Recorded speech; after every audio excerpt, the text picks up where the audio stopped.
What if I told you that everything you believe about wealth is wrong? That the reason you're not rich has nothing to do with your intelligence, your education, or even your circumstances, but everything to do with how your mind has been programmed to think about money? What if I told you that there are specific psychological patterns, mental frameworks, and cognitive strategies that wealthy people use every single day, but they never talk about them publicly because keeping these secrets gives them a massive advantage over everyone else?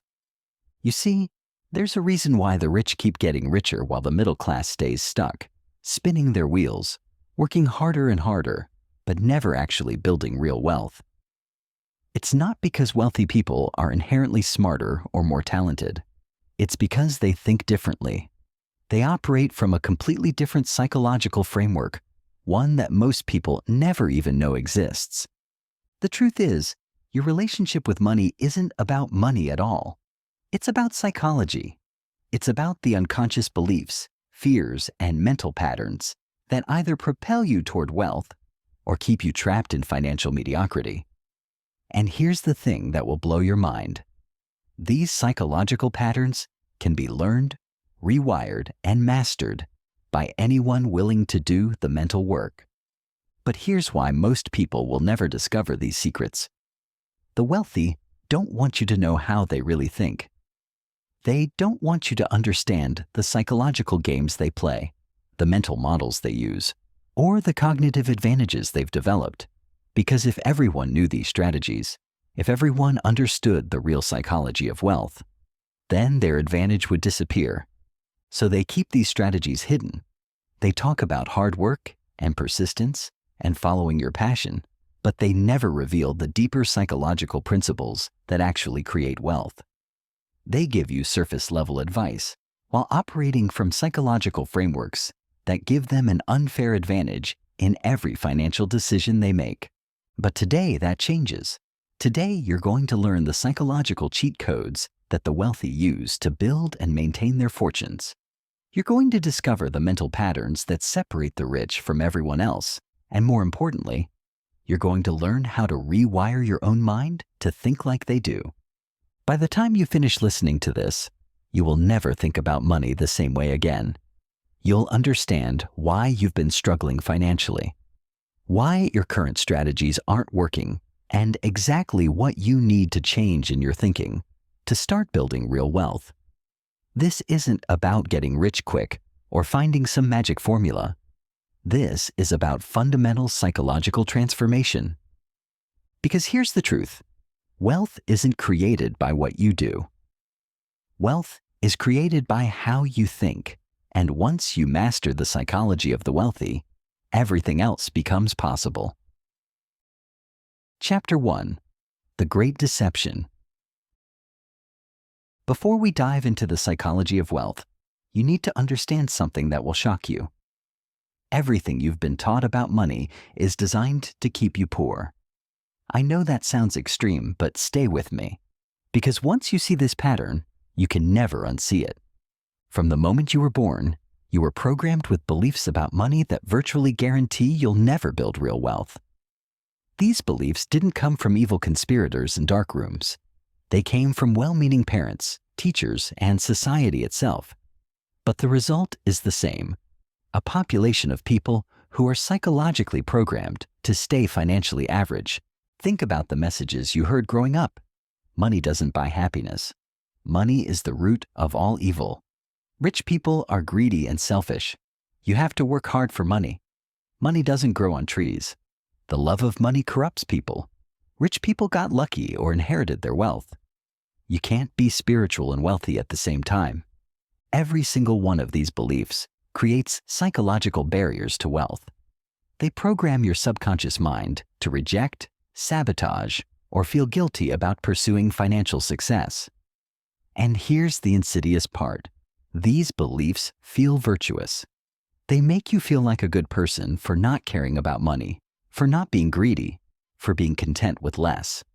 But while you're feeling virtuous about your modest financial goals, there's a small group of people who learned a completely different set of beliefs about money.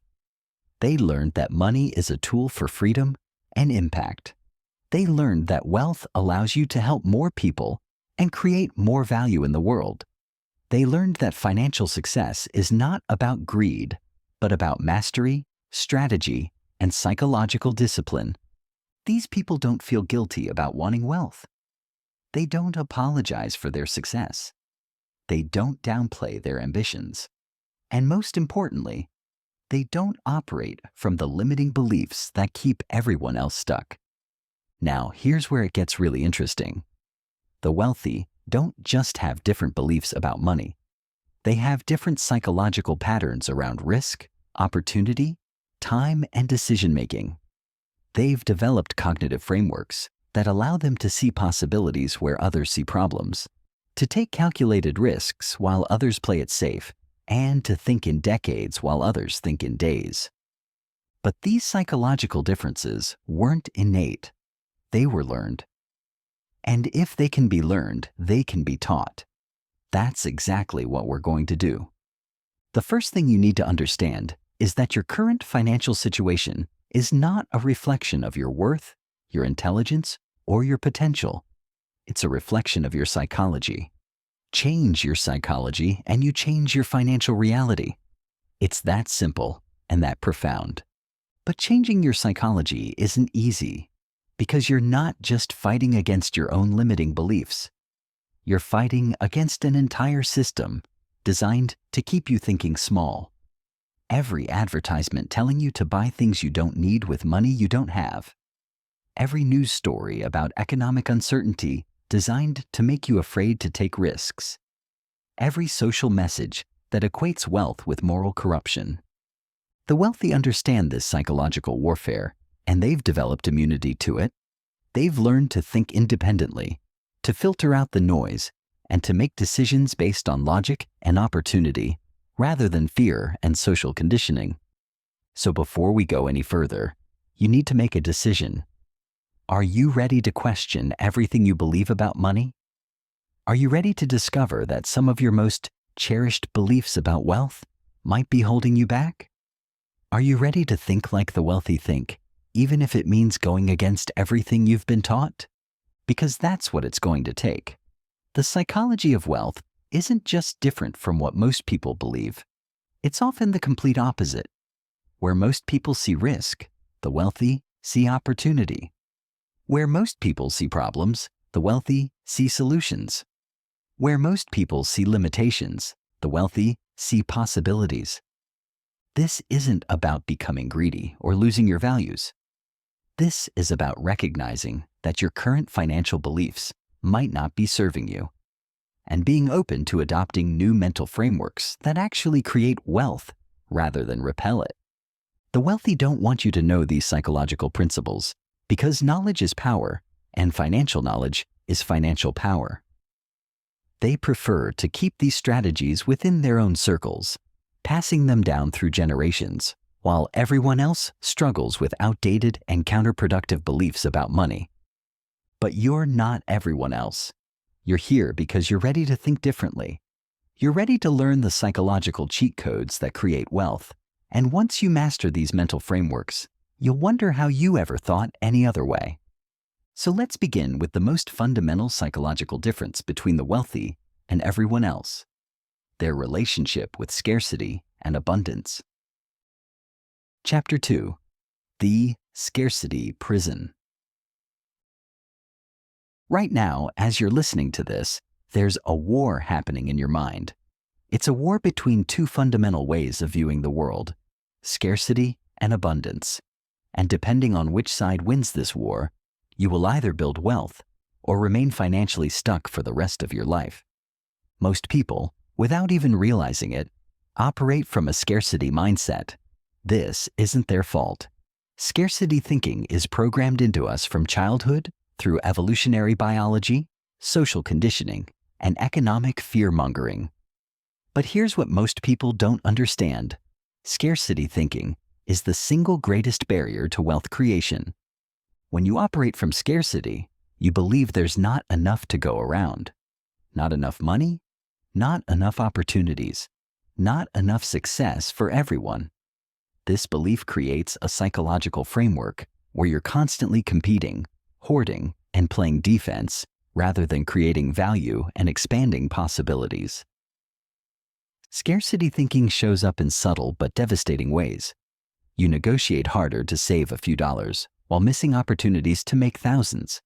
You focus on cutting expenses rather than increasing income. You avoid risks that could multiply your wealth because you're terrified of losing what little you have. You feel threatened by other people's success because you believe their gain means your loss. But here's where it gets really insidious. Scarcity thinking creates what psychologists call a scarcity loop.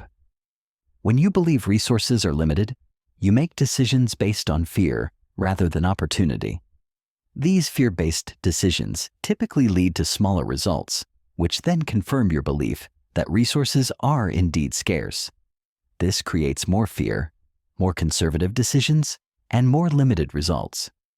You get trapped in a cycle of self-fulfilling scarcity. The wealthy, on the other hand, operate from an abundance mindset. This doesn't mean they're naive or reckless.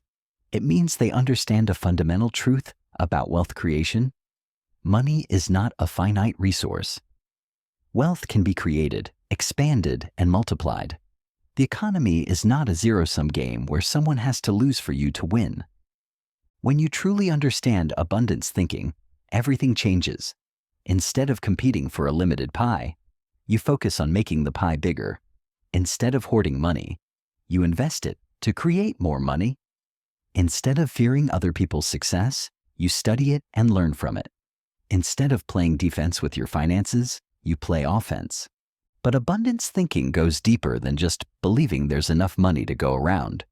It's a complete psychological framework that affects how you make decisions, how you view opportunities, and how you interact with the world. Abundant thinkers ask different questions. Instead of, how can I save money? They ask, how can I make more money? Instead of, what if I lose everything? They ask, what if this works beyond my wildest dreams? Instead of, I can't afford this, they ask, how can I afford this? These different questions lead to completely different actions, which lead to completely different results. Scarcity questions lead to contraction, fear, and missed opportunities. Abundance questions lead to expansion, growth, and wealth creation. Now here's the psychological cheat code that wealthy people understand. Abundance thinking isn't just a mindset. It's a strategic advantage. When you operate from abundance, you make better decisions because you're not paralyzed by fear. You take calculated risks because you understand that the potential upside far outweighs the downside. You invest in yourself and your future because you believe in your ability to create value. But most importantly, abundance thinking allows you to see opportunities that scarcity thinkers can't see. When everyone else is focused on what they might lose, you're focused on what you might gain. When everyone else is playing it safe, you're positioning yourself for exponential growth. This is why wealthy people seem to have all the luck. They don't have more luck. They have more psychological clarity. They're not distracted by scarcity fears, so they can see opportunities that others miss. They're not paralyzed by worst-case scenarios, so they can act when others hesitate. But here's the challenge. You can't just decide to think abundantly. Scarcity thinking is deeply embedded in your subconscious mind through years of conditioning. You need to actively rewire these patterns through conscious practice and repeated exposure to abundance principles. The first step is becoming aware of your scarcity thoughts. Notice when you think there's not enough time, money, or opportunity. Notice when you feel threatened by other people's success. Notice when you make decisions based on what you might lose rather than what you might gain. The second step is challenging these thoughts with abundance alternatives. When you catch yourself thinking, I can't afford this, replace it with, how can I afford this? When you think there's too much competition, replace it with, competition validates that there's a market. The third step is surrounding yourself with abundance thinkers. Your psychology is heavily influenced by the people around you. If you're surrounded by people who complain about money, who believe the system is rigged, who think wealthy people are evil, Their scarcity thinking will infect your own mind. The wealthy understand this, which is why they're very careful about who they spend time with. They surround themselves with other people who think abundantly, who see opportunities everywhere, who believe in expansion and growth. This isn't snobbery. It's psychological strategy. Because here's what most people don't realize. Your financial results are directly correlated with your psychological environment. If you want to think like wealthy people, you need to immerse yourself in their psychological frameworks. You need to study how they think, how they make decisions, and how they view the world. This brings us to one of the most powerful psychological tools wealthy people use, the ability to see money not as a scarce resource to be hoarded, but as an abundant tool to be leveraged. This fundamental shift in perception changes everything about how you approach wealth creation. When you see money as scarce, you try to accumulate it and hold on to it. When you see money as abundant, you focus on circulation, investment, and multiplication. Wealthy people understand that money sitting in a savings account is actually losing value due to inflation. They understand that the greatest risk isn't losing money, it's missing opportunities to grow money. This is why wealthy people are comfortable with debt when it's used to acquire appreciating assets. This is why they invest in businesses, real estate, and other vehicles that generate passive income. They understand that the goal isn't to have money, it's to have money working for you. But this level of thinking is only possible when you've broken free from the scarcity prison. As long as you're focused on not losing what you have, you'll never focus on multiplying what you have. As long as you're paralyzed by fear of financial loss, you'll never take the calculated risks necessary for financial gain. The wealthy have mastered the psychological balance between prudence and boldness. They're not reckless, but they're not paralyzed by fear either. They understand that the greatest risk is not taking any risks at all. This psychological framework allows them to make decisions that seem impossible to scarcity thinkers. They'll spend money to make money. They'll take on debt to acquire assets. They'll invest in opportunities that have uncertain outcomes, but unlimited upside potential. And here's the key. These aren't just financial strategies. They're psychological strategies. They require a complete rewiring of how you think about money, risk, and opportunity. They require breaking free from the scarcity programming that keeps most people financially stuck. So the question becomes, are you ready to escape the scarcity prison? Are you ready to see money not as a limited resource to be hoarded, but as an unlimited tool to be leveraged? Are you ready to make decisions based on potential gain rather than potential loss? Because once you make this psychological shift, everything else becomes possible. And the first place this shift becomes apparent is in how you perceive and handle risk. Which brings us to our next psychological cheat code. Chapter 3. The Risk Illusion.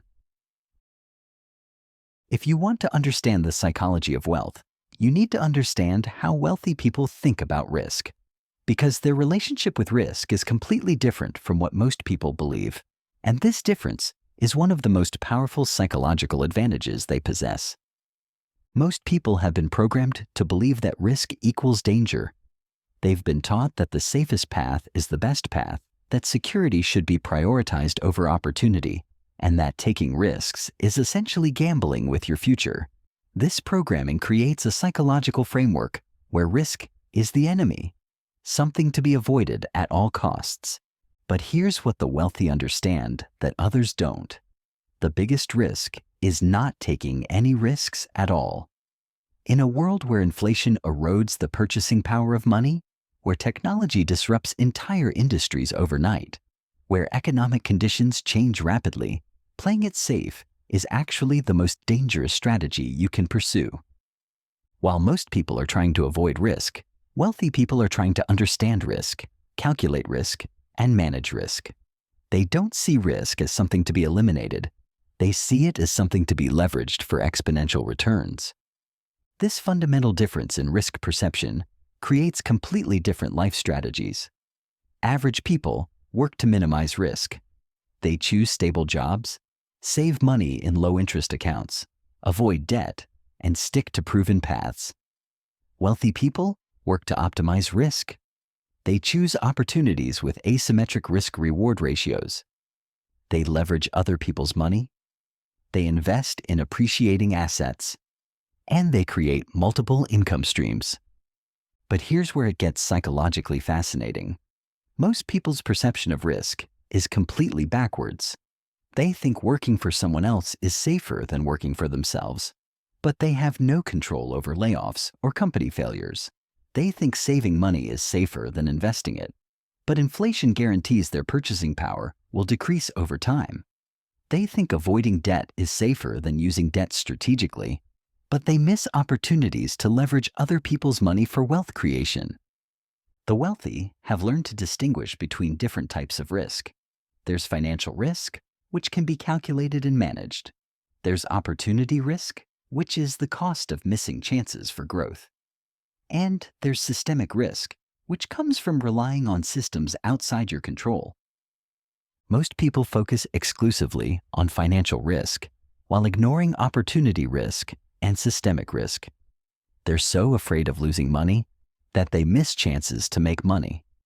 They're so focused on protecting what they have that they never position themselves to get what they want. Wealthy people, on the other hand, are much more concerned with opportunity risk. They understand that the opportunities you don't take cost you far more than the money you might lose on calculated risks.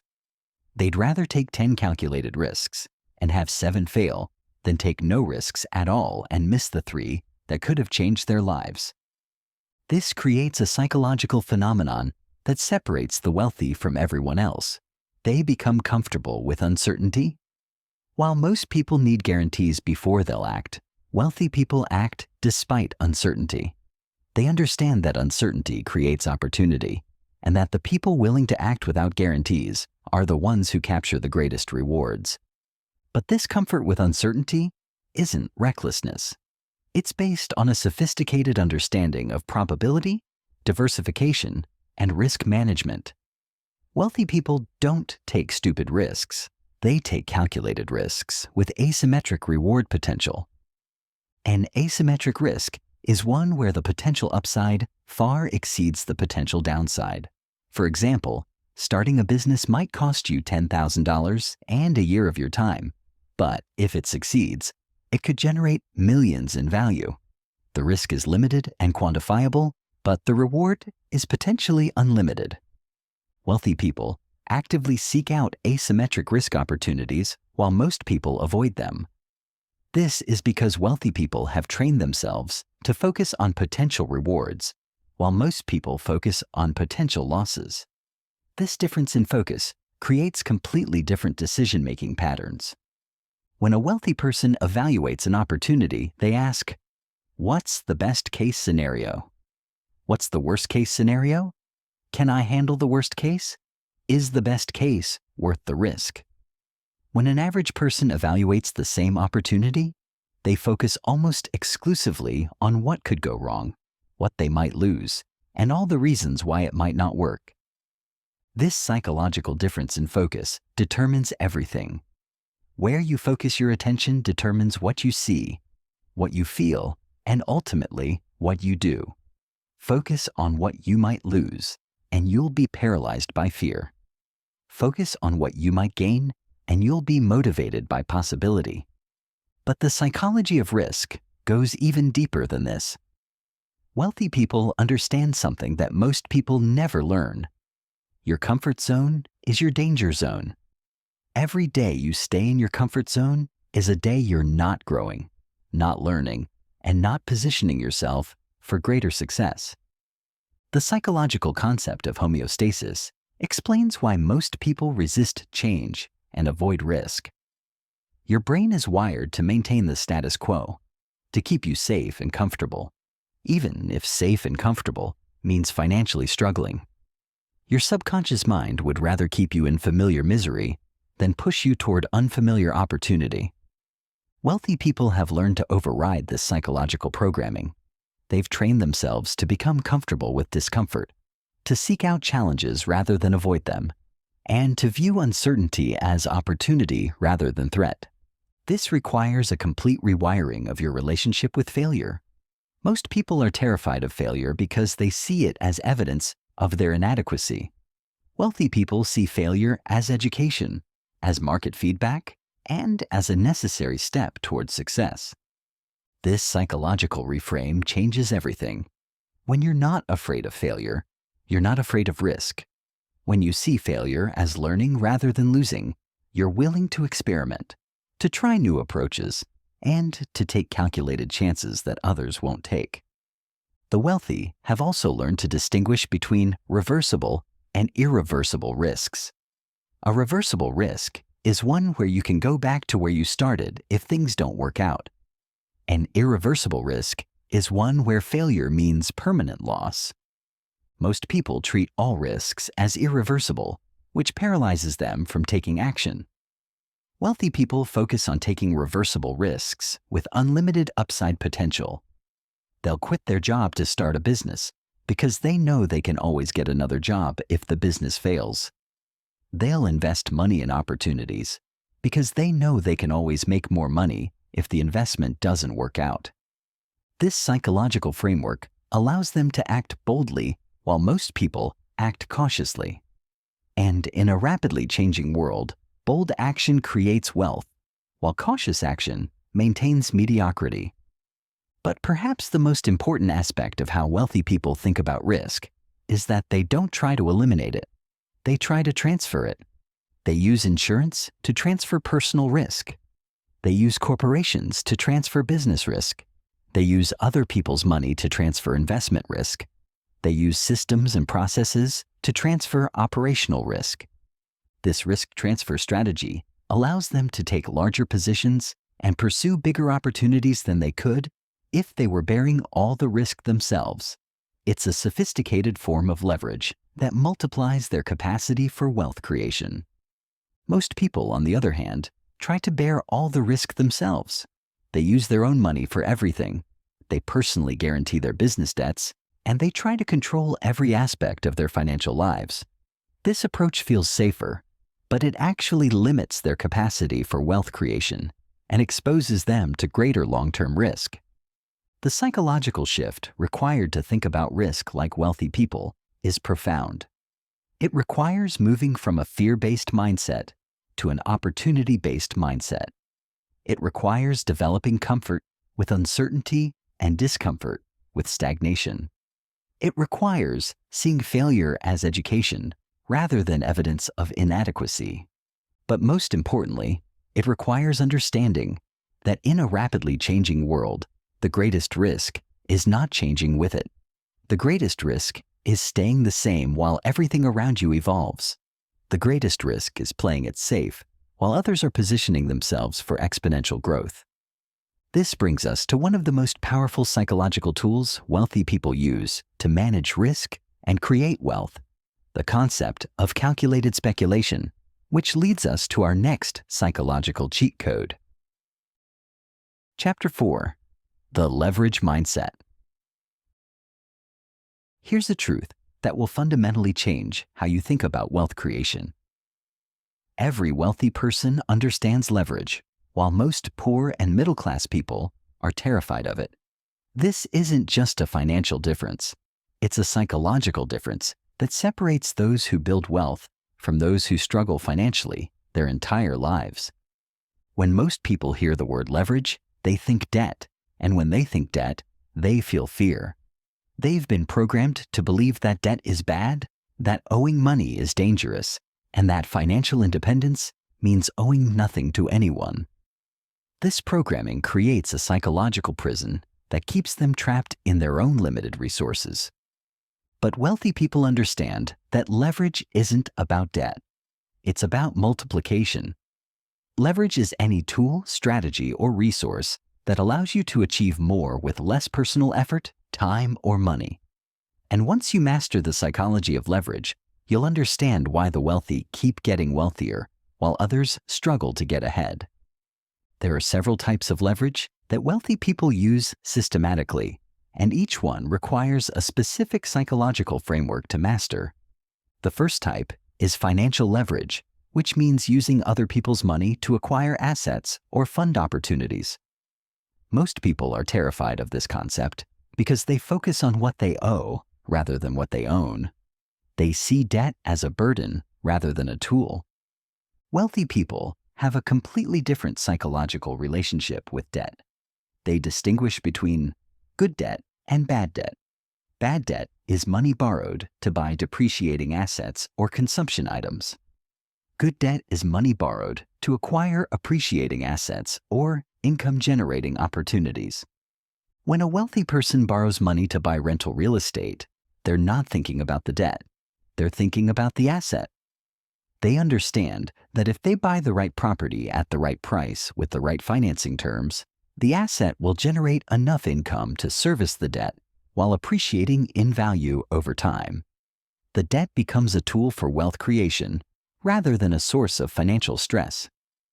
This psychological shift is crucial because it allows wealthy people to control assets that they couldn't afford to buy outright.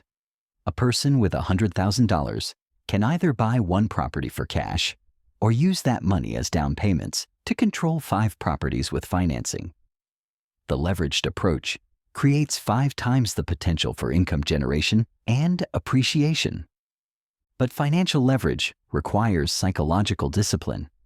You need to be able to handle the stress of owing money while focusing on the long-term wealth creation potential. You need to be able to analyze deals objectively without being clouded by fear, and you need to understand cash flow, market cycles, and risk management. The second type of leverage is time leverage, which means using other people's time to achieve your goals. Most people are stuck in a time for money exchange where they can only earn when they're working. Wealthy people understand that there are only 24 hours in a day, and if you want to create unlimited wealth, you need to leverage other people's time. This requires a complete psychological shift from doing everything yourself to building systems and teams. Most people resist this because they believe they can do everything better themselves. They don't want to spend money on help, or they're afraid of losing control. Wealthy people overcome these psychological barriers by understanding that their time is their most valuable asset. Every hour they spend on low-value activities is an hour they're not spending on high-value wealth creation. They're willing to pay other people to handle tasks that others can do, so they can focus on activities that only they can do.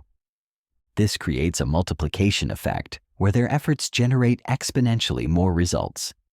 Instead of one person working 40 hours a week, they might have 10 people working on their behalf, creating 400 hours of productive effort per week. But time leverage requires developing leadership skills, systems thinking, and the ability to delegate effectively. It requires trusting other people with important tasks and being comfortable with not controlling every detail of execution. The third type of leverage is knowledge leverage, which means using specialized knowledge to create disproportionate value. In the information age, the right knowledge applied at the right time can create enormous wealth with minimal resources. Wealthy people are obsessed with acquiring knowledge that gives them an edge in their chosen field. They invest heavily in education, mentoring, and specialized training because they understand that knowledge leverage has unlimited potential. A software programmer who understands artificial intelligence can create applications worth millions of dollars with just a laptop and internet connection. An investor who understands market cycles can time purchases and sales to maximize returns. An entrepreneur who understands psychology can create marketing messages that generate massive sales. The psychological barrier that keeps most people from developing knowledge leverage is that they underestimate the value of specialized knowledge. They think information should be free. They resist investing in education. And they try to figure everything out themselves rather than learning from experts who have already solved the problems they're facing. Wealthy people have a completely different relationship with knowledge. They see specialized knowledge as the highest return investment they can make. They're willing to pay premium prices for the right information at the right time because they understand that one insight can pay for decades of education. The fourth type of leverage is network leverage, which means using relationships to create opportunities that wouldn't be available to you individually. The most successful people in any field understand that your network determines your net worth, and they invest significant time and energy in building relationships with other successful people. This isn't about using people or being manipulative. It's about creating mutually beneficial relationships where everyone benefits from the association. Wealthy people understand that business is fundamentally about relationships, and that the right relationships can create opportunities that no amount of individual effort could generate. But network leverage requires overcoming several psychological barriers. Many people are too proud to ask for help, too scared to reach out to successful people, or too focused on what they can get rather than what they can give. Wealthy people approach networking with an abundance mindset. They look for ways to create value for others before asking for anything in return. They understand that the best networkers are the best connectors, and that helping other people achieve their goals is the fastest way to achieve your own goals. The fifth type of leverage is technology leverage, which means using tools, systems, and automation to multiply your effectiveness. In the digital age, the right technology can allow one person to accomplish what previously required dozens of people. Most people use technology for consumption and entertainment. Wealthy people use technology for creation and multiplication. They invest in tools that automate routine tasks, systems that scale their businesses, and platforms that reach larger audiences. The psychological shift required for technology leverage is moving from being a technology consumer to being a technology creator. This requires learning new skills, investing in better tools, and thinking systematically about how technology can multiply your efforts. But perhaps the most important aspect of the leverage mindset is understanding compound effects. Each type of leverage multiplies the others, creating exponential rather than linear growth. When you combine financial leverage with time leverage, you can control large assets while having other people manage them. When you add knowledge leverage, you can make better decisions about which assets to acquire and when. When you include network leverage, you get access to deals and opportunities that aren't available to the general public. When you incorporate technology leverage, you can analyze more opportunities and manage more assets with less personal effort. This is why wealthy people keep getting wealthier at an accelerating rate. They're not just working harder. They're working with increasing levels of leverage that multiply their efforts exponentially. The psychological barrier that keeps most people from developing a leverage mindset is that leverage requires giving up some control in exchange for multiplication. You have to be comfortable with other people handling important aspects of your wealth creation. You have to trust systems and processes, rather than trying to control every detail yourself. This requires developing what psychologists call a growth mindset, rather than a control mindset. A control mindset focuses on protecting what you have and maintaining personal control over every aspect of your financial life. A growth mindset focuses on creating more by leveraging resources beyond your individual capacity. The wealthy understand that you can't control your way to wealth, but you can leverage your way to wealth. They're willing to give up some control in exchange for exponential growth, while most people insist on maintaining complete control, even if it means staying financially limited. This psychological shift from control to leverage is one of the most difficult but most important mental changes you can make. It requires trusting other people, investing in systems, and being comfortable with complexity rather than simplicity. But once you master the leverage mindset, you'll understand why wealthy people can create more wealth in a year than most people create in a lifetime. It's not because they're inherently superior. It's because they've learned to multiply their efforts through leverage, while others are limited to their individual capacity. This brings us to our next psychological cheat code: how wealthy people think about time, which is fundamentally different from how most people approach temporal decision-making. Chapter 5. The Time Paradox. Time is the one resource that everyone has equally. Yet wealthy people seem to get dramatically more value from their time than everyone else. This isn't because they have more hours in their day or because they're naturally more productive. It's because they have a fundamentally different psychological relationship with time that allows them to create exponential results, while others create linear results. Most people think about time in terms of hours, days, and weeks. They focus on immediate productivity, short-term goals, and instant gratification. Wealthy people think about time in terms of decades, generations, and compound effects. They focus on long-term positioning, exponential growth, and delayed gratification that creates massive future rewards. This difference in temporal thinking creates completely different decision-making patterns. When an average person makes a decision, they ask, "What will this cost me today?" Or, "How will this benefit me this month?" When a wealthy person makes the same decision, they ask, "How will this position me in 5 years?" Or, "What compound effects will this create over the next decade?" This temporal perspective shift changes everything about how you approach wealth creation. Instead of optimizing for immediate income, you optimize for long-term wealth. Instead of focusing on current expenses, you focus on future earning potential. Instead of protecting your current lifestyle, you invest in your future capacity. But the psychology of time goes much deeper than just thinking long-term. Wealthy people understand something that most people never learn. Time is not linear when it comes to wealth creation. The value of your time increases exponentially as you develop skills, build systems, and create leverage.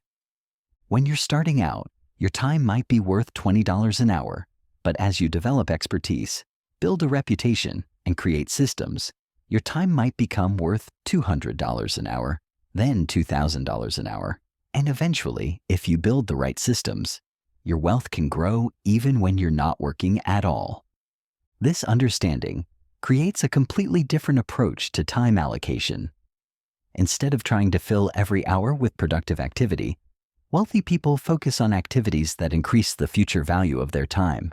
They invest time in learning skills that will pay dividends for decades.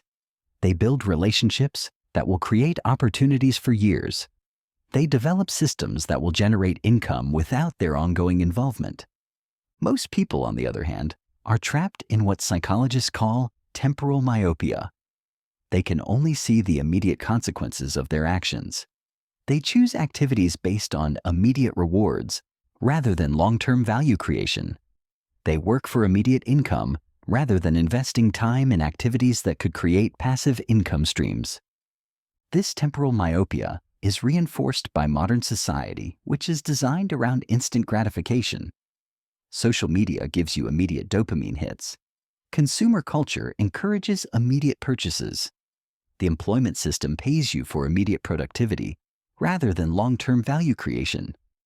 Wealthy people have learned to resist these psychological pressures and maintain a long-term perspective even when it means short-term sacrifice. They'll spend months learning a skill that won't pay off for years. They'll invest money in assets that won't generate income immediately, but will create wealth over time. They'll build businesses that operate at a loss initially, but have the potential for exponential growth. This ability to delay gratification is one of the most powerful psychological advantages wealthy people possess. While others are focused on immediate rewards, they're positioning themselves for exponential future rewards. While others are optimizing for comfort today, they're optimizing for freedom tomorrow. But delayed gratification isn't just about willpower or discipline. It's about having a clear vision of the future that's so compelling, it makes present sacrifices feel worthwhile. Wealthy people don't delay gratification because they hate pleasure. They delay gratification because they have a vision of future pleasure that's far greater than anything they could experience today. This brings us to another crucial aspect of how wealthy people think about time. They understand the concept of time arbitrage.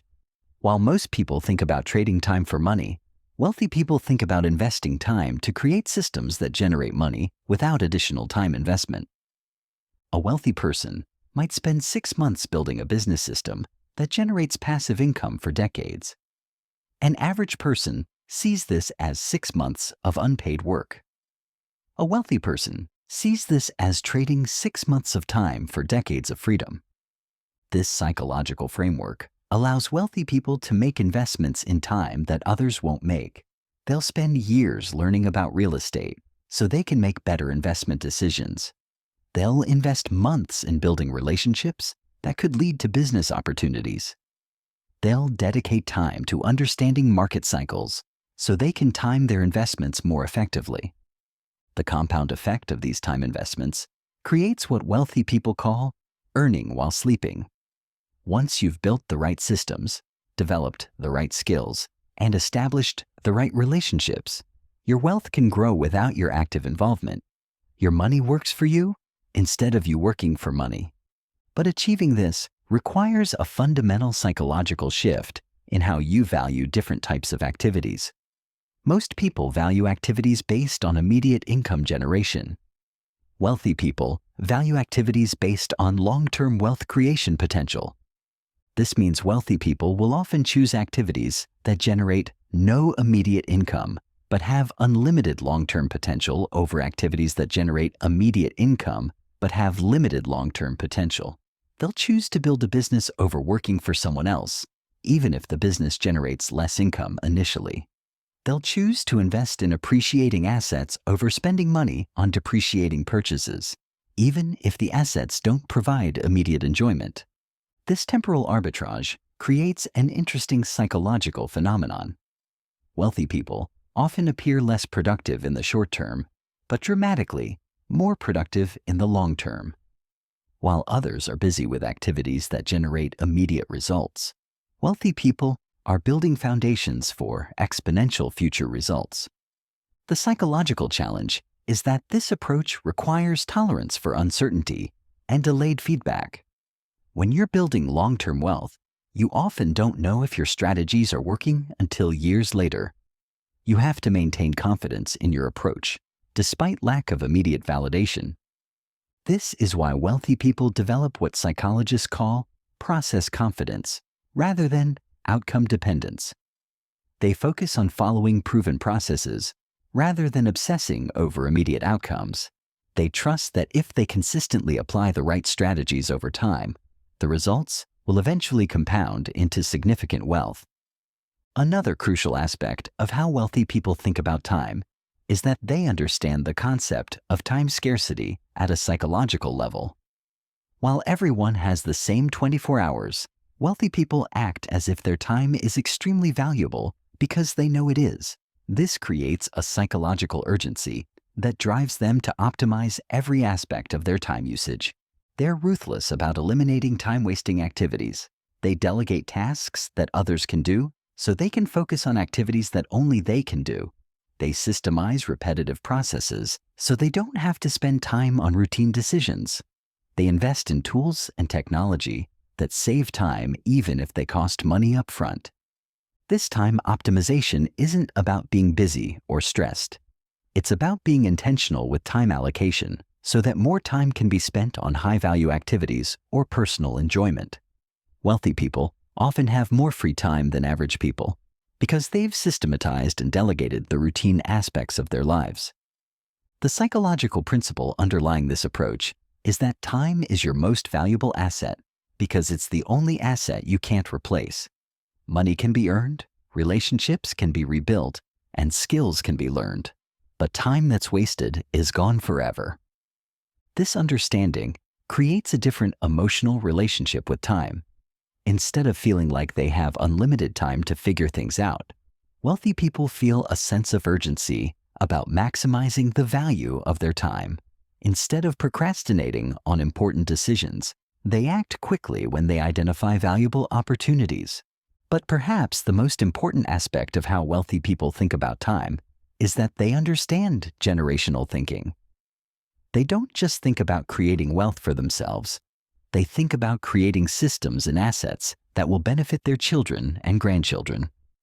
This generational perspective changes how they make decisions about investments, business structures, and asset protection. Instead of optimizing for maximum current income, they optimize for sustainable long-term wealth creation. Instead of consuming all their wealth during their lifetime, they focus on building assets that appreciate over generations. This psychological framework creates what economists call patient capital, wealth that can be invested for maximum long-term returns. Rather than needing to generate immediate income, patient capital allows for investment strategies that wouldn't be possible if you needed immediate returns. The psychological shift required to develop this temporal perspective is significant. It requires moving from instant gratification to delayed gratification, from short-term thinking to long-term planning, and from consuming wealth to building wealth systems. But once you master the psychology of time that wealthy people use, you'll understand why they can create more wealth in a decade than most people create in a lifetime. It's not because they work harder or longer. It's because they think about time in a way that creates compound effects rather than linear results.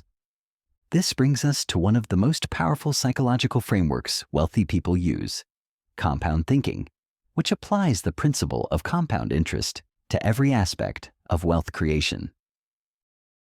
Chapter 6. The Compound Effect Psychology. If you want to understand the single most important psychological difference between wealthy people and everyone else, you need to understand compound thinking. This is the mental framework that allows wealthy people to create exponential results, while others create linear results. And it's the reason why the rich keep getting richer at an accelerating rate. Most people understand compound interest mathematically. They know that money invested at compound interest grows exponentially over time. But wealthy people understand compound effects psychologically. They apply compound thinking to every aspect of their lives, from skill development to relationship building to business creation. The psychological power of compound thinking is that it changes how you evaluate every decision. Instead of asking, "What will this do for me today?" you ask, "What will this create over time if it compounds?" Instead of optimizing for immediate results, you optimize for systems that improve themselves over time. This psychological shift is profound because it means wealthy people are playing a completely different game than everyone else.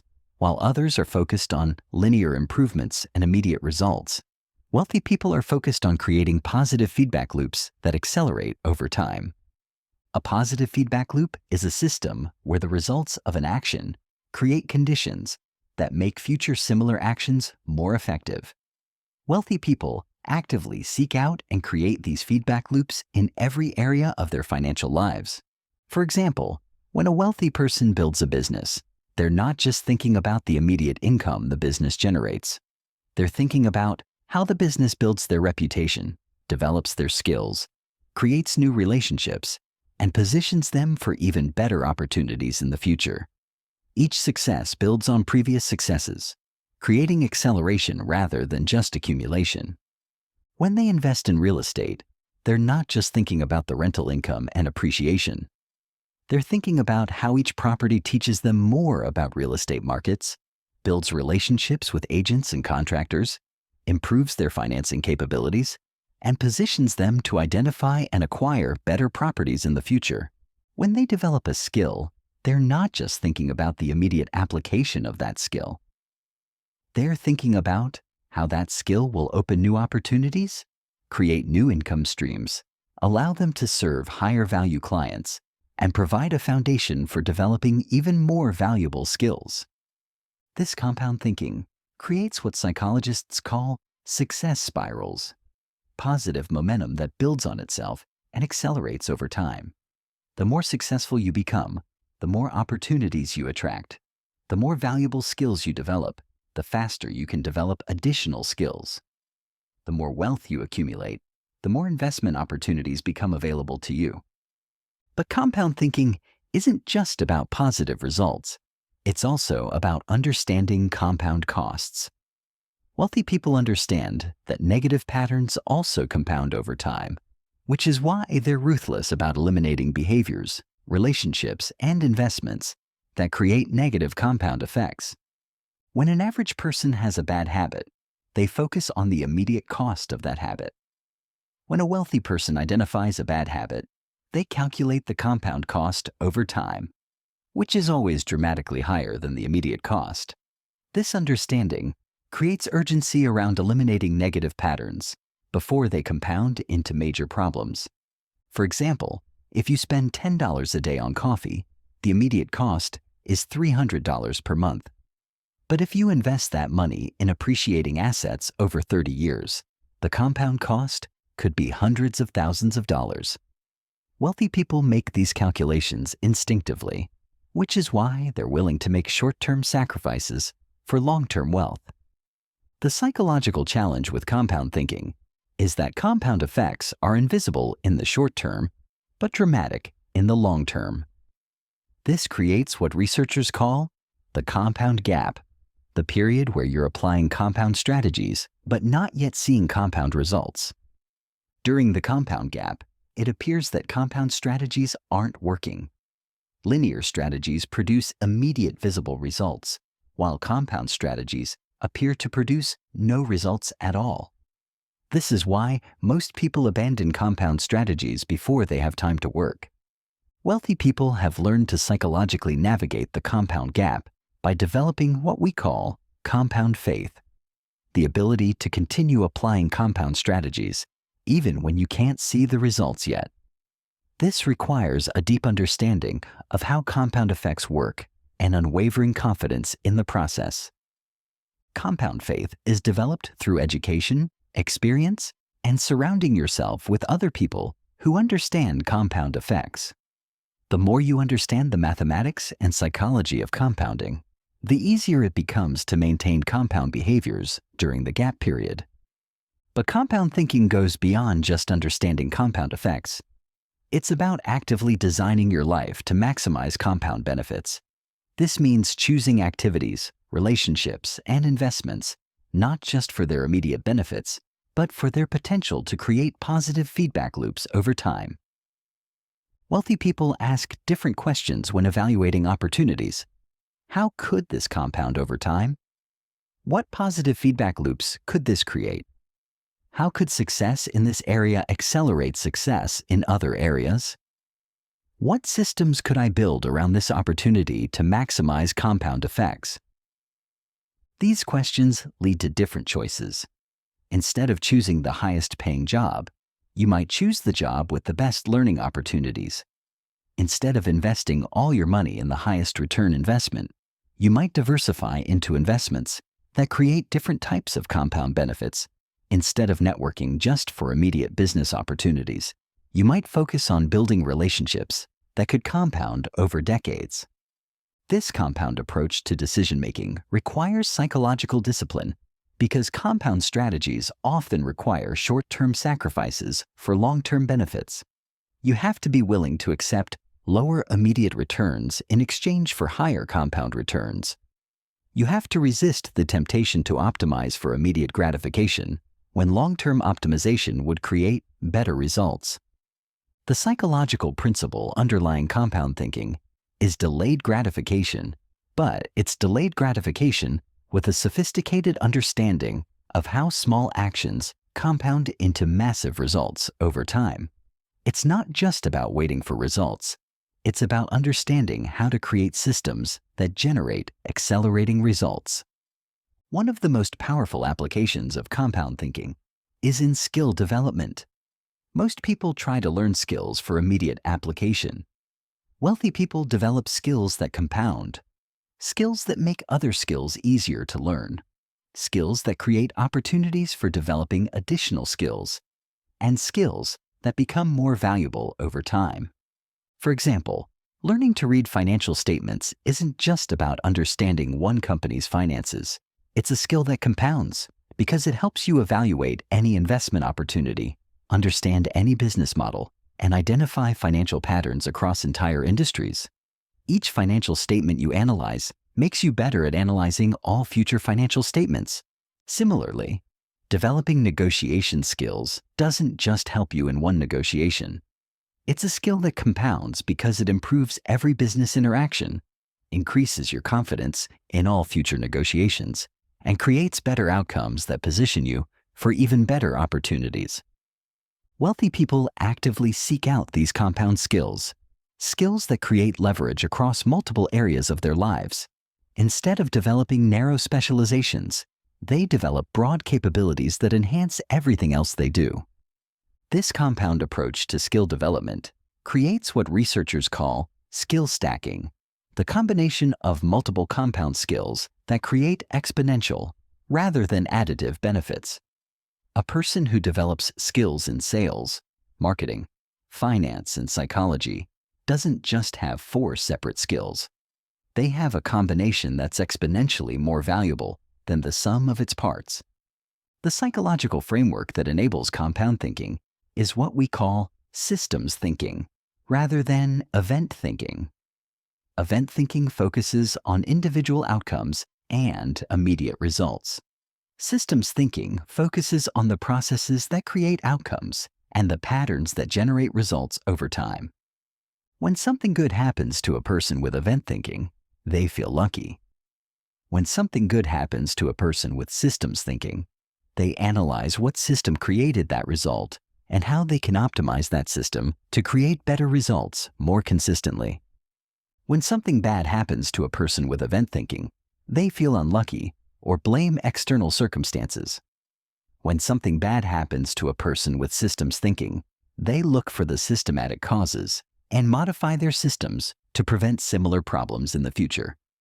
This systems approach to thinking allows wealthy people to create predictable compound results rather than hoping for lucky breaks. Instead of trying to time markets, they build systems for identifying good investments over time. Instead of trying to find the perfect business opportunity, they develop systems for recognizing and evaluating opportunities consistently. The compound effect of systems thinking is that your decision-making improves over time. Each decision provides feedback that improves your systems, which leads to better future decisions, which generates better results, which provides better feedback for system improvement. This creates a compound learning loop that accelerates your wealth creation capabilities. But perhaps the most important aspect of compound thinking is understanding what wealthy people call compound positioning. This is the practice of making decisions that position you to benefit from multiple compound effects simultaneously. For example, when a wealthy person chooses where to live, they don't just consider the cost or immediate lifestyle benefits. They consider how that location positions them professionally. What investment opportunities are available in that area? What network effects they can access, and how that choice will compound over time. When they choose what business to start, they don't just consider immediate profit potential. They consider how that business will develop their skills, what relationships it will create, how it positions them for future opportunities, and what other businesses or investments it might lead to. This compound positioning approach means that wealthy people are constantly making choices that create multiple streams of compound benefits.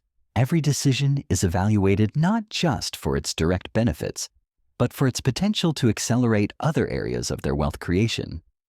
The psychological shift required to develop compound thinking is moving from addition to multiplication, from immediate to eventual, and from simple to compound. It requires developing patience with processes, confidence in systems, and faith in the power of time to multiply well-designed efforts. But once you master compound thinking, you'll understand why wealthy people can create extraordinary results that seem impossible to others. They're not just working harder, they're creating compound systems that multiply their efforts exponentially over time. This brings us to our next psychological cheat code: how wealthy people think about money itself, which is fundamentally different from how most people conceptualize the nature and purpose of money. Chapter 7. The Money Paradigm Shift. Right now, you have a relationship with money. You might not think about it consciously, but every financial decision you make, Every emotion you feel about money and every belief you hold about wealth is part of this relationship. And here's what most people don't understand. Your relationship with money determines your financial results more than any strategy, investment, or opportunity ever could. Most people have a dysfunctional relationship with money. They see money as something outside themselves, something scarce and difficult to obtain, something that creates stress and anxiety, something that good people shouldn't want too much of. These psychological patterns create internal resistance to wealth accumulation that sabotages every external effort to build wealth. Wealthy people have a completely different relationship with money. They see money as a tool, a scorecard, a form of energy that flows toward value creation. They're comfortable with money, confident about earning money, and strategic about using money to create more money. This psychological comfort with money creates internal alignment that accelerates every external wealth creation effort. The first step in developing a wealthy person's relationship with money is understanding what money actually is. Most people think of money as a thing, pieces of paper, numbers in bank accounts, something tangible and finite. Wealthy people understand that money is a symbol, a representation of value created and exchanged, a measurement of the impact you have on other people's lives. This conceptual shift changes everything about how you approach wealth creation. Instead of trying to get money, you focus on creating value. Instead of thinking about what you can take from the market, you think about what you can give to the market. Instead of seeing wealth as something you acquire, you see wealth as something you create. When you understand that money is a symbol of value creation, earning money becomes about serving others rather than serving yourself. The more value you create for other people, the more money flows toward you. The better you solve problems, meet needs, and improve lives, the wealthier you become. This value creation mindset eliminates the psychological guilt that many people feel about wanting wealth. Instead of feeling selfish for wanting money, you realize that creating wealth requires creating value for others. Instead of feeling like wealth accumulation takes away from others, you understand that true wealth creation benefits everyone involved. But the psychology of money goes much deeper than understanding its symbolic nature. Wealthy people have learned to see money as energy rather than matter. Energy flows, moves, and multiplies. Matter sits, accumulates, and depletes. This energy perspective creates a completely different approach to money management. When you see money as energy, you focus on circulation rather than accumulation. You understand that money sitting in savings accounts is stagnant energy that's losing power over time due to inflation. You realize that money invested in appreciating assets or productive businesses is energy that's growing and multiplying.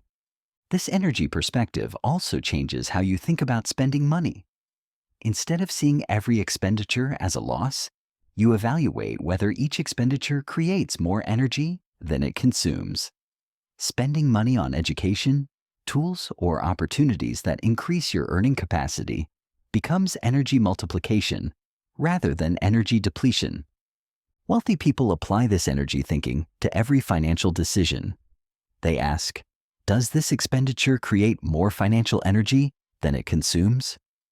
Does this investment multiply energy or just store it? Does this business decision increase or decrease the flow of financial energy? This energy-based decision-making framework creates a completely different approach to money management than the scarcity-based approach most people use. Instead of trying to conserve and protect money, you focus on circulating and multiplying money. Instead of avoiding all financial risk, you take calculated risks that have the potential to multiply your financial energy. Another crucial aspect of how wealthy people think about money is that they understand the difference between working for money and having money work for them. Most people are trapped in a linear relationship with money where they trade time for money at a fixed rate.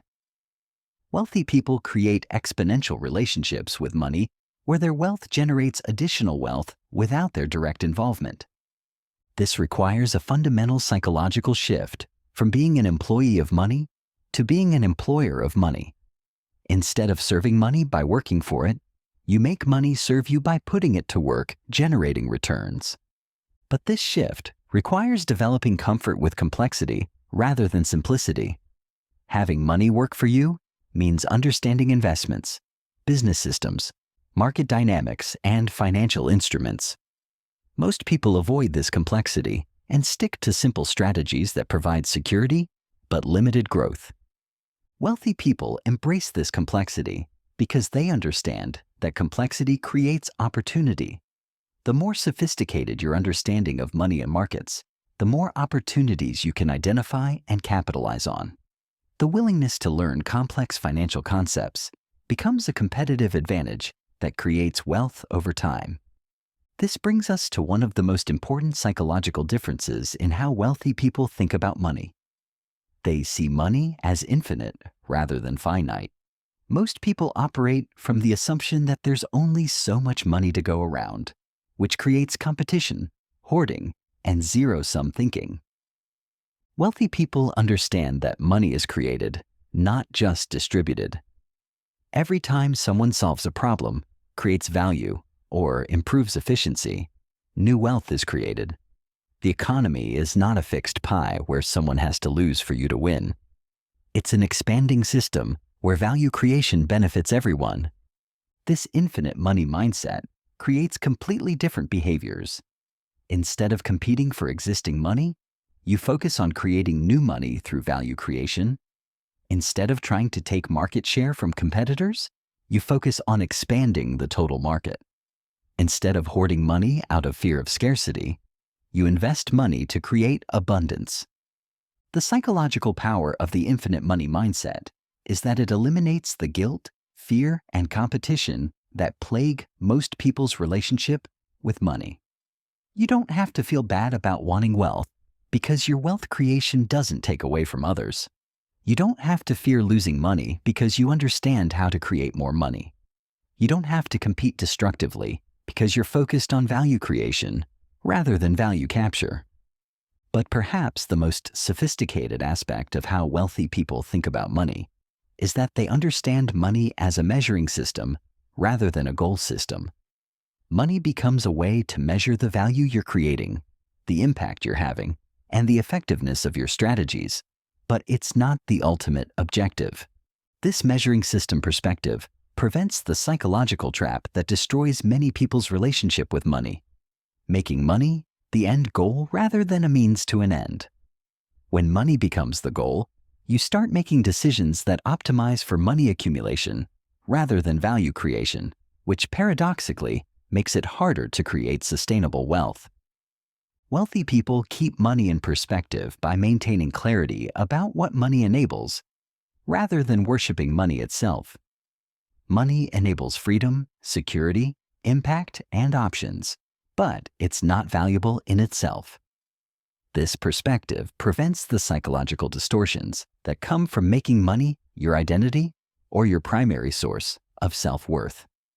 The psychological framework that underlies all healthy relationships with money is what we call money neutrality.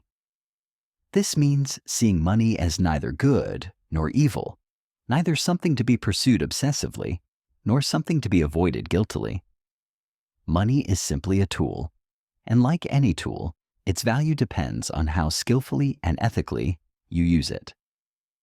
Money neutrality allows you to make rational decisions about money without being clouded by emotional reactions.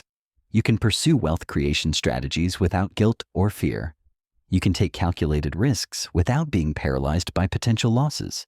You can enjoy money without being corrupted by it. But developing money neutrality requires conscious work to identify and eliminate the emotional baggage most people carry about money. You need to examine the beliefs you inherited about money, the fears you've developed around money, and the stories you tell yourself about what money means. Most people have unconscious negative associations with money that sabotage their wealth creation efforts.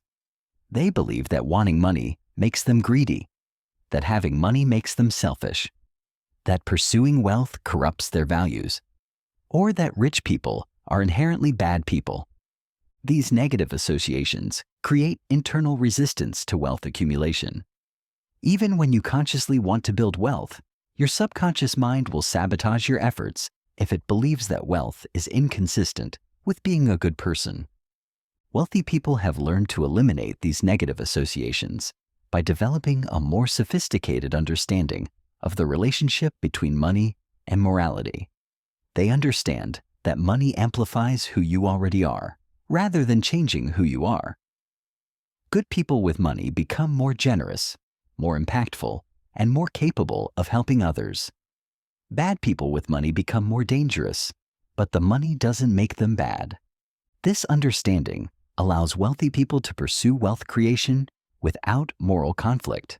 They can be aggressive about building wealth while maintaining their ethical standards. They can enjoy their wealth without feeling guilty about others who have less. The final aspect of developing a wealthy person's relationship with money is understanding money as a form of freedom rather than security. Most people pursue money for security, the ability to pay bills, handle emergencies, and maintain their current lifestyle. Wealthy people pursue money for freedom, the ability to make choices based on what they want to do rather than what they have to do. This freedom perspective creates different wealth creation strategies. Instead of accumulating money to feel secure, you build wealth systems that create options. Instead of saving money to protect against future problems, you invest money to create future opportunities. The psychological power of the freedom perspective is that it motivates wealth creation for positive reasons rather than negative reasons. You're building wealth to gain freedom rather than to avoid problems. You're creating financial systems to expand your options rather than to limit your risks. This positive motivation creates sustainable wealth creation habits because you're moving towards something you want rather than away from something you fear. Fear-based motivation is powerful in the short term, but burns out over time. Freedom-based motivation is sustainable because it's aligned with human nature's desire for autonomy and self-determination. When you master the psychological relationship with money that wealthy people have developed, money becomes a powerful tool for creating the life you want rather than a source of stress, guilt, or fear. You become confident about earning money, strategic about using money, and comfortable with having money work for you. This brings us to our next psychological cheat code: how wealthy people think about failure and setbacks, which is completely different from how most people process negative experiences.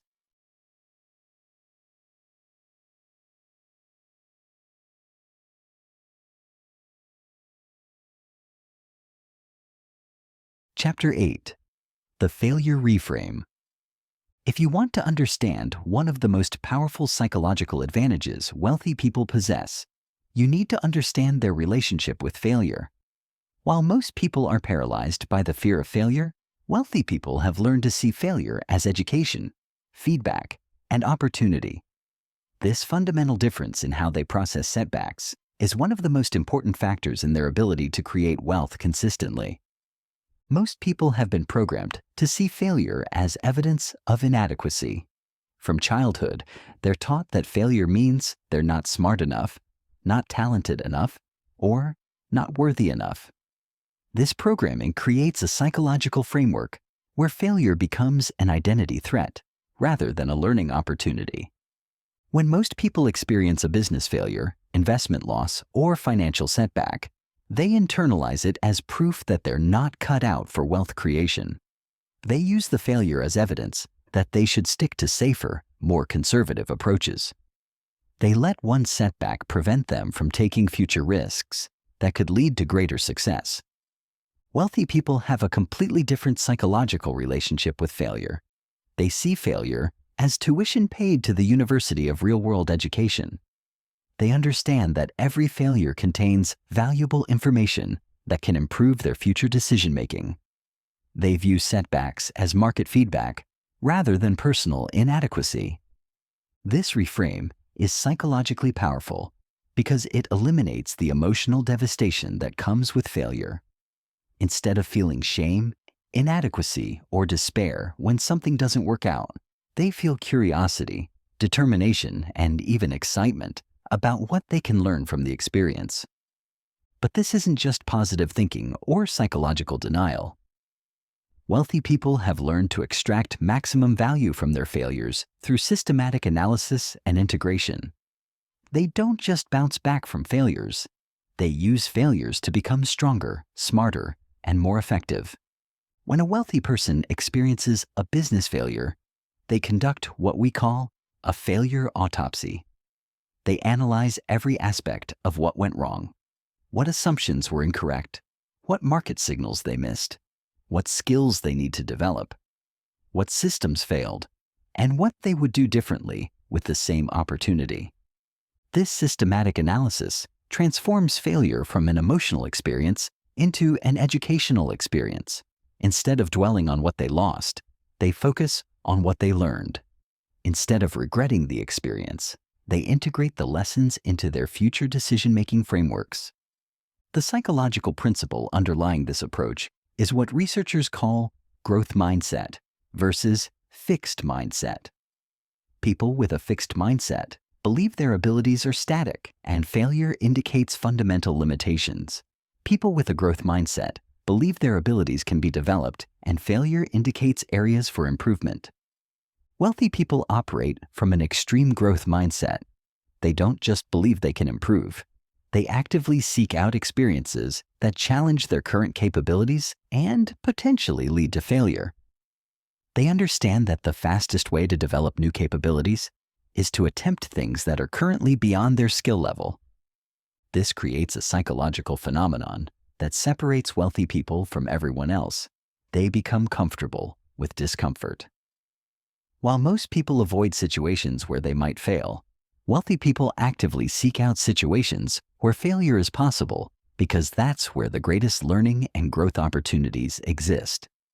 This comfort with discomfort extends beyond just accepting failure to actively embracing uncertainty, challenge, and risk. Wealthy people train themselves to be psychologically comfortable in situations where the outcome is unknown and failure is possible. But the psychology of failure goes even deeper than just accepting setbacks. Wealthy people have learned to distinguish between different types of failure and respond appropriately to each type. The first type is strategic failure, where the overall approach was correct, but the execution or timing was flawed. These failures require tactical adjustments rather than strategic overhauls. A real estate investor who buys in the right market but pays too much has experienced a strategic failure that can be corrected with better analysis and negotiation skills. The second type is systemic failure, where the fundamental approach was flawed and needs to be reconsidered. These failures require more significant learning and strategy modification. An entrepreneur who builds a product that nobody wants has experienced a systemic failure that requires deeper understanding of market needs and customer psychology. The third type is experimental failure, where you deliberately test an approach knowing it might not work. These failures are actually successes because they provide valuable information with minimal cost. A marketer who tests 10 different advertising approaches and finds that 9 don't work has successfully eliminated 9 ineffective strategies while identifying 1 effective strategy. Wealthy people actively create experimental failures because they understand that intelligent experimentation is the fastest way to discover what works. Instead of trying to avoid all failures, they design small failures that provide big insights. This experimental approach to failure requires developing what psychologists call anti-fragility, the ability to become stronger under stress rather than just surviving stress. While most people try to create systems that are resilient to failure, wealthy people create systems that benefit from failure. An anti-fragile investment strategy might include small positions in many high-risk, high-reward opportunities. Most of these positions will fail, but the few that succeed will generate returns that more than compensate for all the failures. The failures aren't just acceptable, they're necessary for the strategy to work. This anti-fragile approach to wealth creation allows wealthy people to take larger positions and pursue bigger opportunities than they could if they were trying to avoid all possibility of failure. They can afford to fail small, and often because they're positioned to win big occasionally. But perhaps the most sophisticated aspect of how wealthy people think about failure is that they understand the concept of fast failure. Instead of trying to avoid failure or slow down failure, they try to fail as quickly and cheaply as possible when something isn't working. Fast failure means cutting losses quickly rather than hoping that bad situations will improve. It means testing ideas with minimal investment before committing significant resources. It means being willing to admit mistakes early rather than doubling down on failing strategies. This fast failure approach requires overcoming several psychological biases that keep most people trapped in failing situations. The sunk cost fallacy makes people continue investing in failing projects because they've already invested so much. Loss aversion makes people hold on to losing investments, hoping to break even. Confirmation bias makes people ignore evidence that their strategies aren't working. Wealthy people have trained themselves to overcome these psychological biases through systematic decision-making frameworks. They make decisions based on future potential rather than past investment. They cut losses based on objective criteria rather than emotional attachment. They seek out disconfirming evidence rather than just looking for validation of their beliefs. The psychological training required to implement fast failure is significant because it goes against human nature. Our brains are wired to avoid losses, which made sense in survival situations, but creates problems in wealth creation situations where calculated risks and quick pivots are necessary for success. But the most important aspect of how wealthy people think about failure is that they understand failure as a competitive advantage. While their competitors are paralyzed by fear of failure, they're learning from failure. While others are playing it safe to avoid setbacks, they're taking calculated risks that create opportunities for exponential growth. This failure advantage compounds over time. Each failure provides education that improves future decision-making. Each setback builds psychological resilience that enables bigger risks. Each mistake develops pattern recognition that prevents similar mistakes in the future. After enough failures, wealthy people develop what we call failure immunity. They become psychologically comfortable with failure to the point where it no longer limits their actions. They can pursue opportunities aggressively because they're not afraid of the downside. They can make bold decisions because they're confident in their ability to handle whatever happens. This failure immunity becomes a massive psychological advantage because it eliminates the fear-based decision-making that limits most people's wealth creation potential. When you're not afraid of failure, you can focus entirely on maximizing upside potential rather than minimizing downside risk. The reframe from failure as threat to failure as opportunity also changes how wealthy people approach learning and skill development. Instead of only learning from their own experiences, they actively study other people's failures to accelerate their own learning process. They read business case studies that analyze failed companies. They study market crashes to understand what created the conditions for failure. They interview people who have experienced significant setbacks to learn from their experiences without having to live through those setbacks themselves. This vicarious learning from failure allows them to develop wisdom without having to experience every possible type of setback personally. They can learn from decades of other people's failures in a fraction of the time it would take to experience those failures themselves. But perhaps the most powerful psychological tool wealthy people use in relation to failure is what we call pre-mortems, the practice of imagining failure before it happens and developing contingency plans for dealing with potential setbacks. Before making any significant investment or business decision, they systematically consider what could go wrong and how they would respond to each scenario. This mental preparation eliminates the shock and emotional devastation that comes with unexpected failure and allows them to respond more rationally when problems arise. Pre-mortems also help them identify potential problems before they occur and design strategies that minimize the probability of failure or limit the cost of failure if it occurs. This proactive approach to failure management is much more effective than reactive crisis management. The psychological benefit of premortems is that they eliminate much of the fear that paralyzes people when considering risky opportunities. When you've already mentally rehearsed how you would handle failure, the prospect of failure becomes much less frightening. You can pursue opportunities more boldly because you're prepared for various outcomes.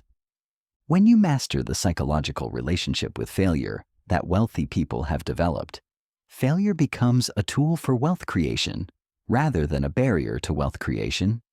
You become willing to take the calculated risks necessary for exponential growth, and you develop the psychological resilience necessary to persist through the inevitable setbacks that come with ambitious wealth creation goals.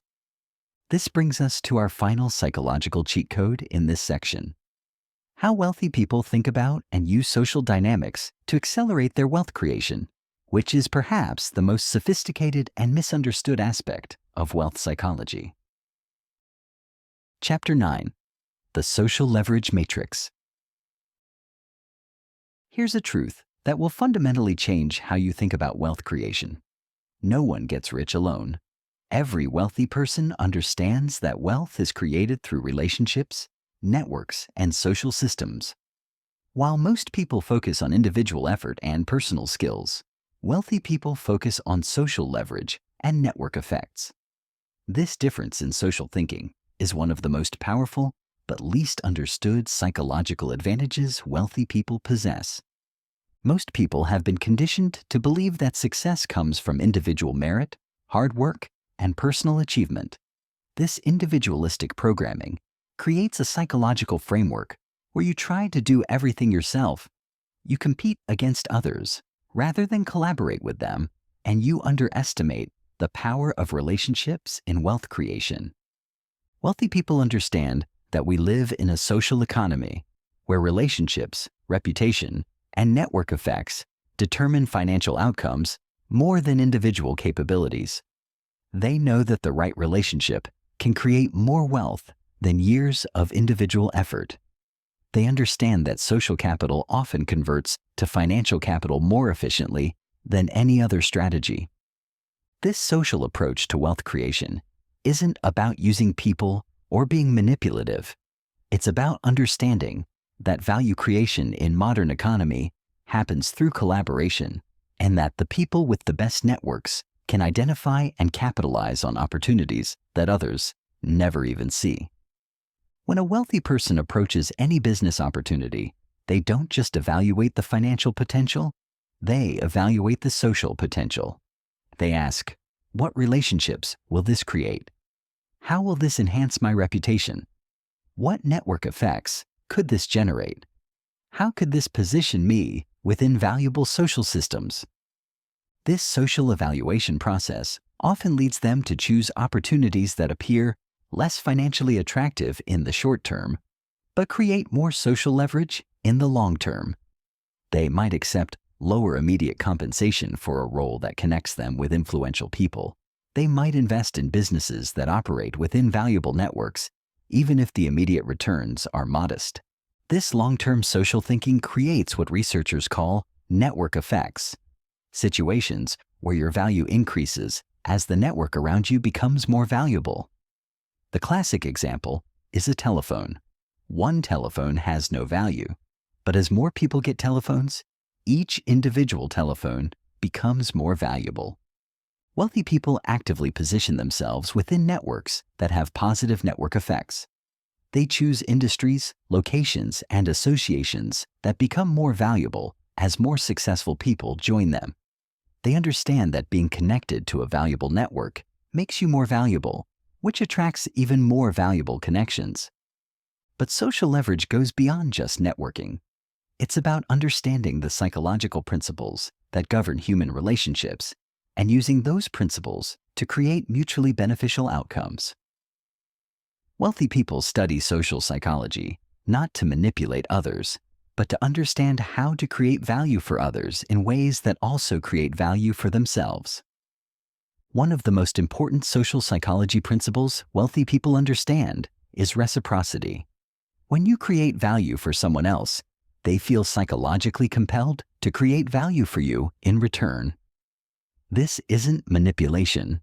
It's how human relationships naturally function.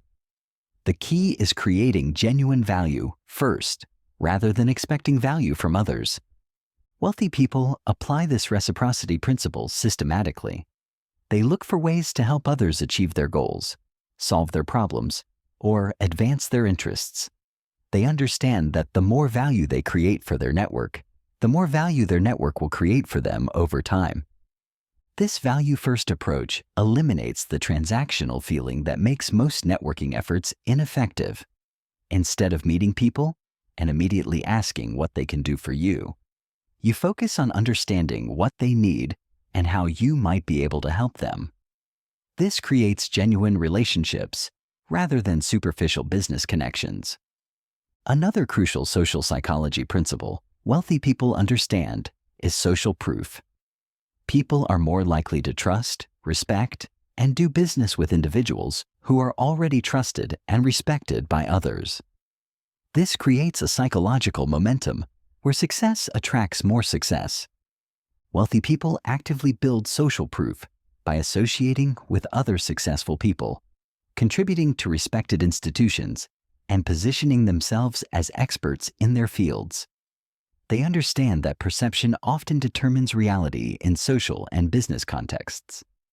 This focus on social proof creation leads them to make decisions that might seem inefficient from an individual productivity standpoint, but are highly effective from a social leverage standpoint. They might spend time at industry events, write articles for respected publications, or speak at conferences not for immediate financial gain, but for the social proof these activities create. The compound effect of social proof is that it creates what psychologists call authority bias. People automatically assume that someone with social proof knows what they're talking about and can be trusted with important decisions. This authority bias opens doors, creates opportunities, and generates business that would be impossible to create through individual effort alone. But perhaps the most sophisticated aspect of how wealthy people think about social dynamics is their understanding of what we call social arbitrage, the ability to create value by connecting people and resources that wouldn't otherwise be connected. Social arbitrage requires developing a broad network across different industries, social groups, and geographic locations.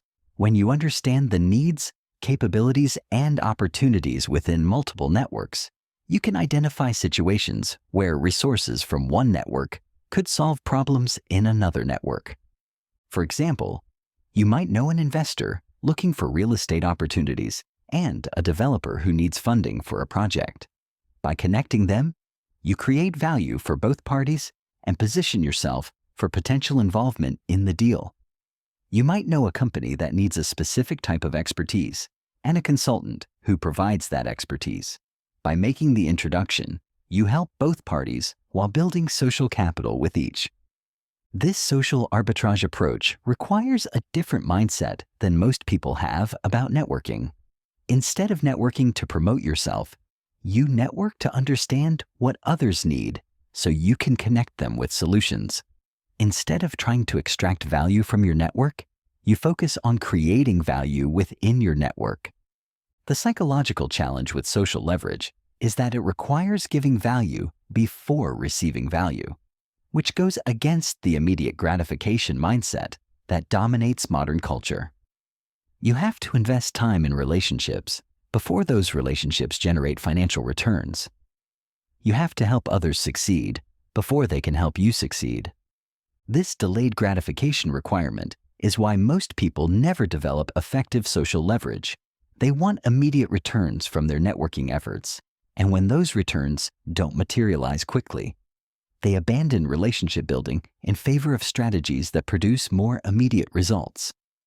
Wealthy people understand that social leverage is a long-term strategy that compounds over time.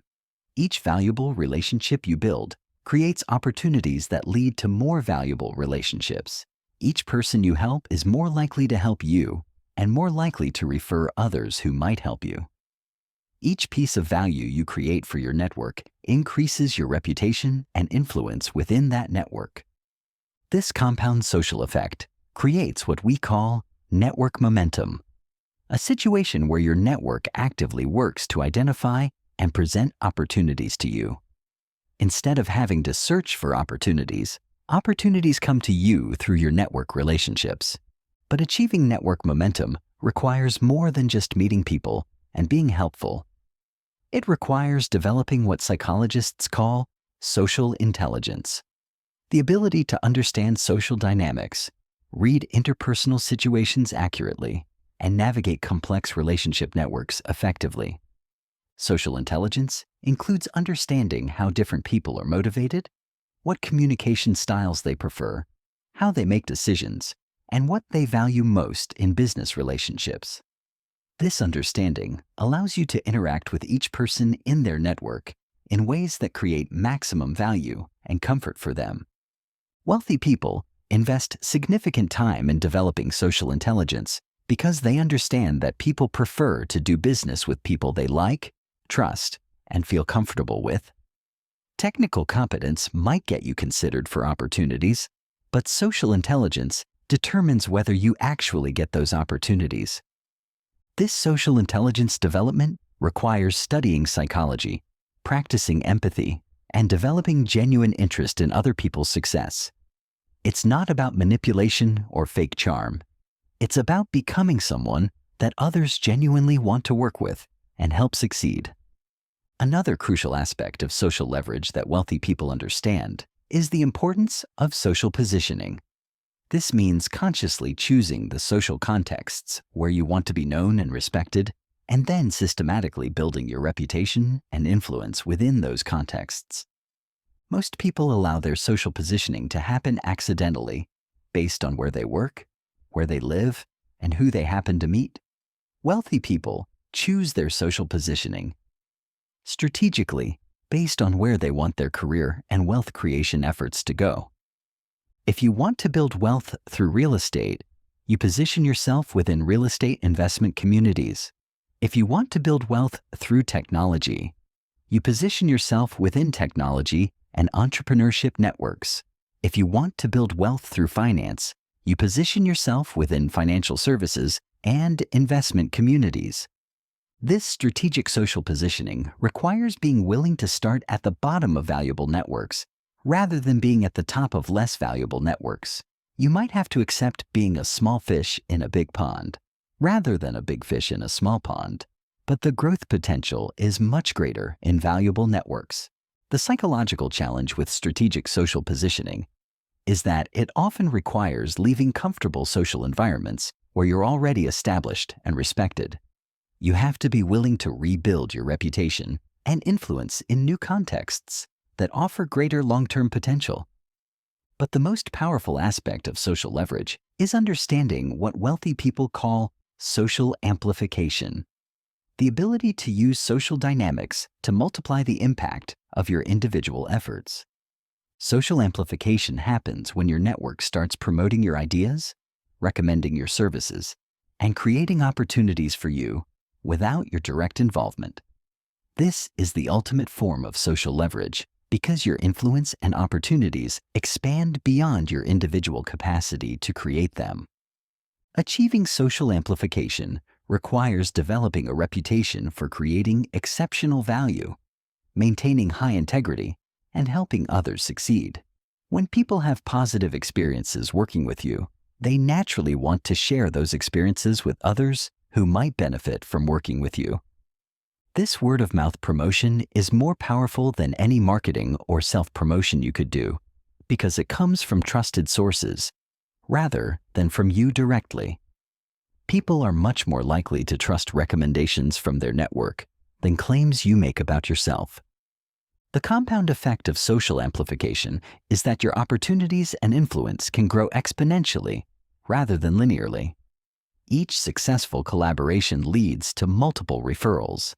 Each person you help becomes an advocate who promotes you to their network.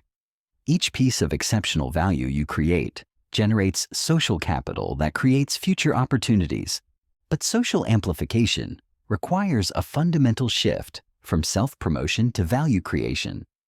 Instead of trying to convince people of your value, you focus on demonstrating your value through your actions. Instead of talking about what you can do, you focus on doing exceptional work that speaks for itself. This value demonstration approach requires confidence in your abilities and patience with the process. You have to trust that exceptional work will be recognized and rewarded over time, even if the recognition doesn't come immediately. The psychological framework that enables effective social leverage is what we call abundance networking versus scarcity networking. Scarcity networking is trying to extract value from relationships for your immediate benefit. Abundance networking is creating value within relationships that benefits everyone involved. Abundance networking requires believing that there are enough opportunities for everyone to succeed, that helping others succeed doesn't diminish your own opportunities, and that the best way to advance your own interests is to advance the interests of others. This abundance approach eliminates the competitive transactional feeling that makes most networking efforts uncomfortable and ineffective. When you're genuinely focused on helping others succeed, networking becomes enjoyable and natural rather than stressful and artificial. The final aspect of social leverage that separates wealthy people from everyone else is their understanding of social systems and how to position themselves advantageously within those systems. Every industry, market, and community has social systems that determine how opportunities are distributed, how decisions are made, and how influence flows. Most people operate within these systems without understanding them. Wealthy people study these systems and position themselves to benefit from how they function. This systems understanding allows them to identify the key people, key relationships, and key positions that create disproportionate influence within their chosen fields. Instead of trying to work harder within the system, they work smarter by positioning themselves at points of maximum leverage within the system. This social systems approach to wealth creation is perhaps the most sophisticated psychological tool wealthy people use, and it's the reason why they can often create extraordinary results with what appears to be ordinary effort.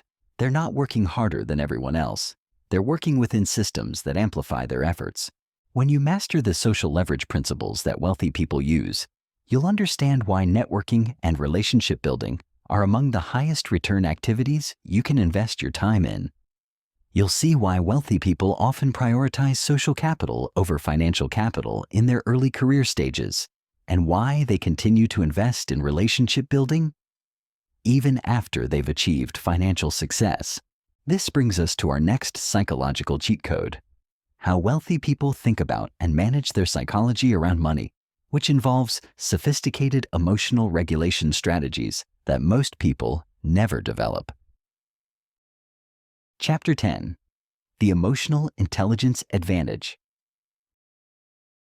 If you want to understand why some people can make rational financial decisions while others are controlled by their emotions around money, you need to understand the role of emotional intelligence in wealth creation.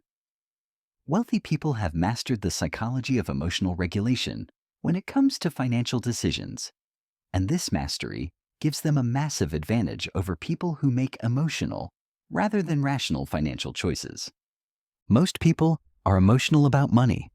They feel anxiety when they think about investments, fear when they consider taking financial risks, guilt when they spend money on themselves, and stress when they think about their financial future.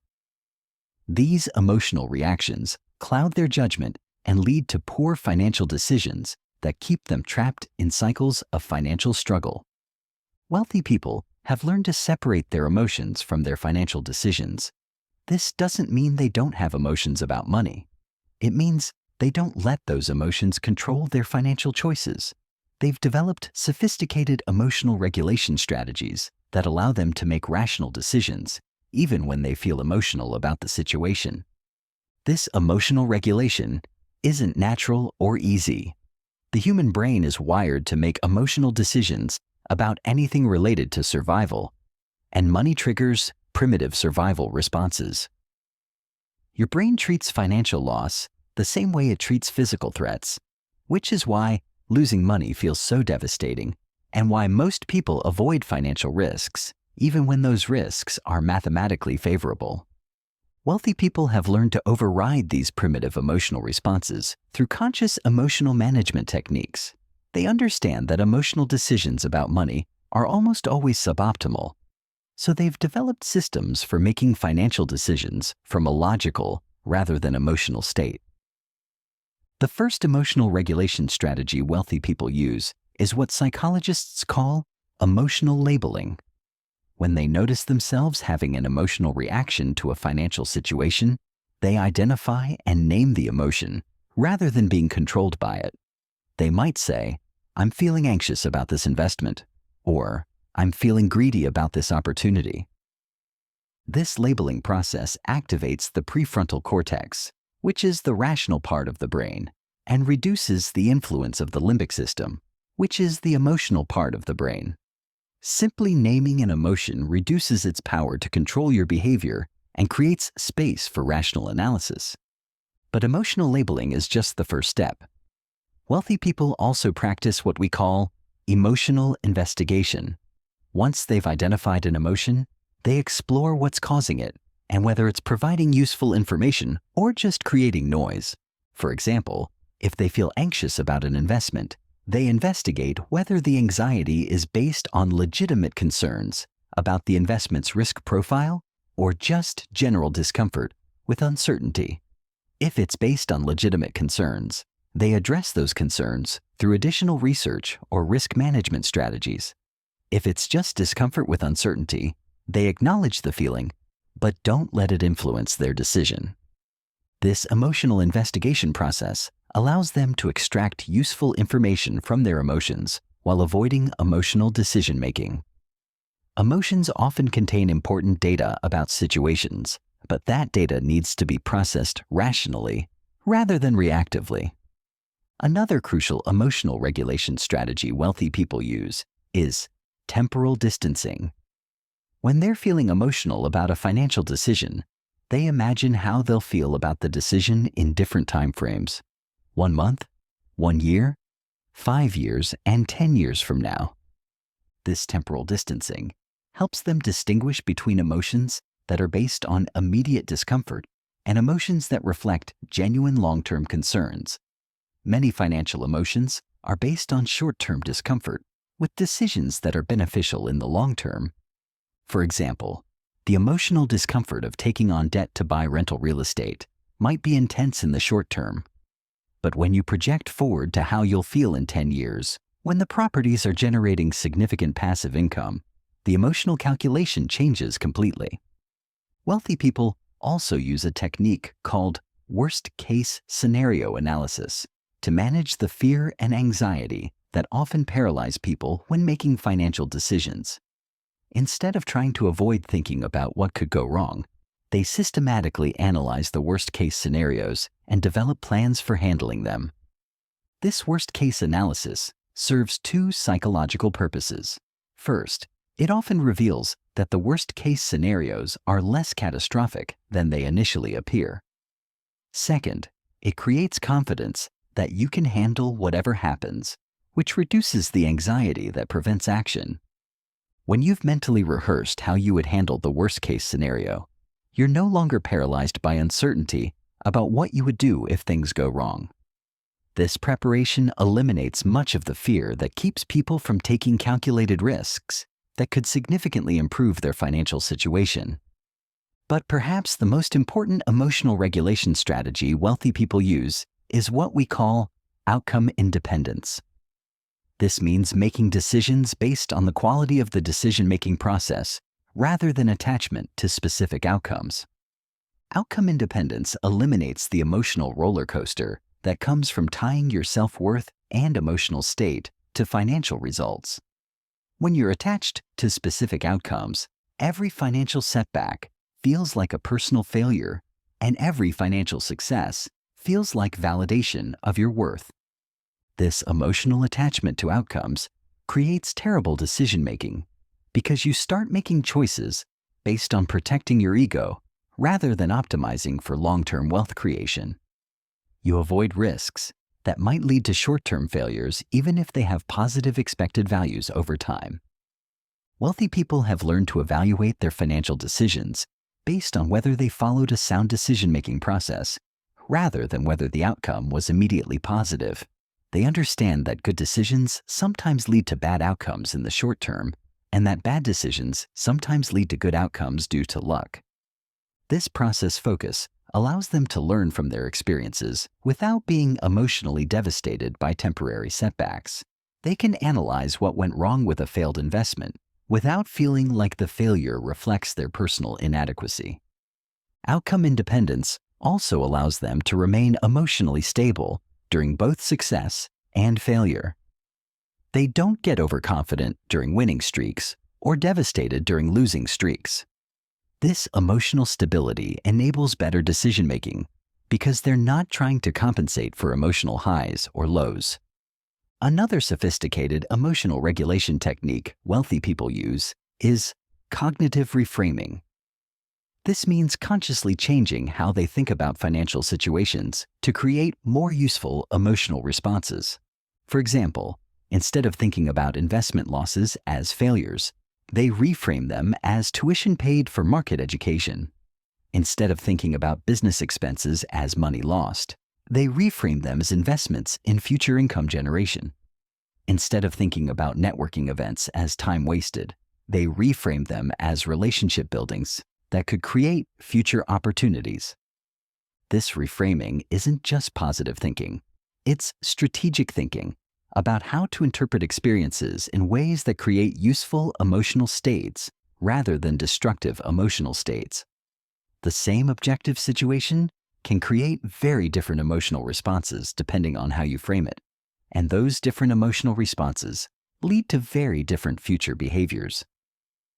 Wealthy people also understand the concept of emotional contagion and are very careful about the emotional environment they create and participate in. Emotions are contagious, which means the emotional states of the people around you influence your own emotional state more than you realize.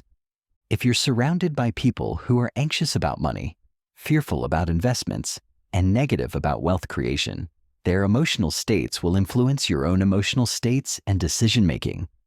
If you're surrounded by people who are confident about money, excited about opportunities, and positive about wealth creation, their emotional states will influence you in more useful directions. This understanding leads wealthy people to be very selective about who they discuss financial matters with and whose financial advice they consider. They seek out advisors, mentors, and peers who have the emotional maturity and emotional regulation skills they want to develop.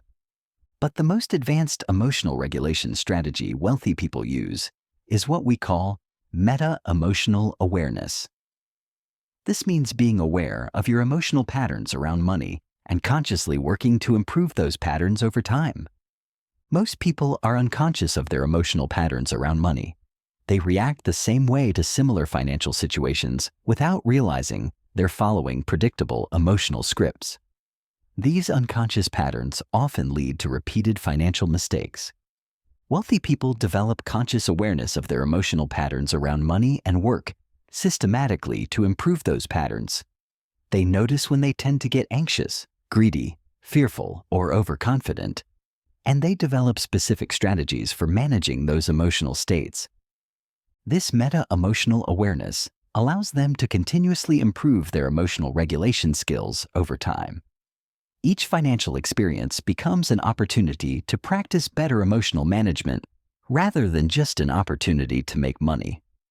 The compound effect of superior emotional regulation is that wealthy people make better financial decisions consistently over time, while others are making emotional decisions that feel good in the moment but create poor long-term results. They're making rational decisions that might feel uncomfortable in the moment but create excellent long-term results. This emotional regulation advantage compounds because better financial decisions lead to better financial results, which creates more confidence and emotional stability, which enables even better future decisions. Emotional regulation and financial success create a positive feedback loop that accelerates wealth creation over time. But developing this level of emotional regulation requires conscious practice and often professional development. Most people never learn emotional regulation skills because they're not taught in school and they're not emphasized in traditional financial education. Wealthy people often invest in therapy, coaching, or training specifically focused on emotional regulation and psychological development. They understand that their psychology is their most important wealth creation tool, and they invest in optimizing that tool just as they would invest in optimizing any other business asset. The final aspect of emotional intelligence that gives wealthy people an advantage is their understanding of how emotions affect other people's financial decisions. This allows them to recognize when markets, individuals, or entire industries are making emotional rather than rational decisions, which creates opportunities for people who can remain rational. When everyone else is being greedy during market bubbles, emotionally intelligent investors remain cautious. When everyone else is being fearful during market crashes, emotionally intelligent investors see opportunities. When everyone else is making emotional decisions about business deals, emotionally intelligent negotiators can structure deals that benefit all parties. This emotional market awareness creates what we call contrarian opportunities, situations where you can create wealth by taking rational actions when others are acting emotionally. These opportunities often provide the highest returns because emotional decision-making creates inefficiencies that rational decision-makers can capitalize on. When you master the emotional regulation strategies that wealthy people use, you'll be able to make financial decisions based on logic and long-term optimization rather than fear, greed, or other emotional reactions. This single improvement in your financial psychology can dramatically improve your wealth creation results over time. This brings us to our next psychological cheat code, how wealthy people think about and approach investing, which involves psychological frameworks that are completely different from how most people approach investment decisions. Chapter 11. The Investment Psychology Matrix. The difference between how wealthy people think about investing and how most people think about investing is so profound that they're essentially playing different games entirely.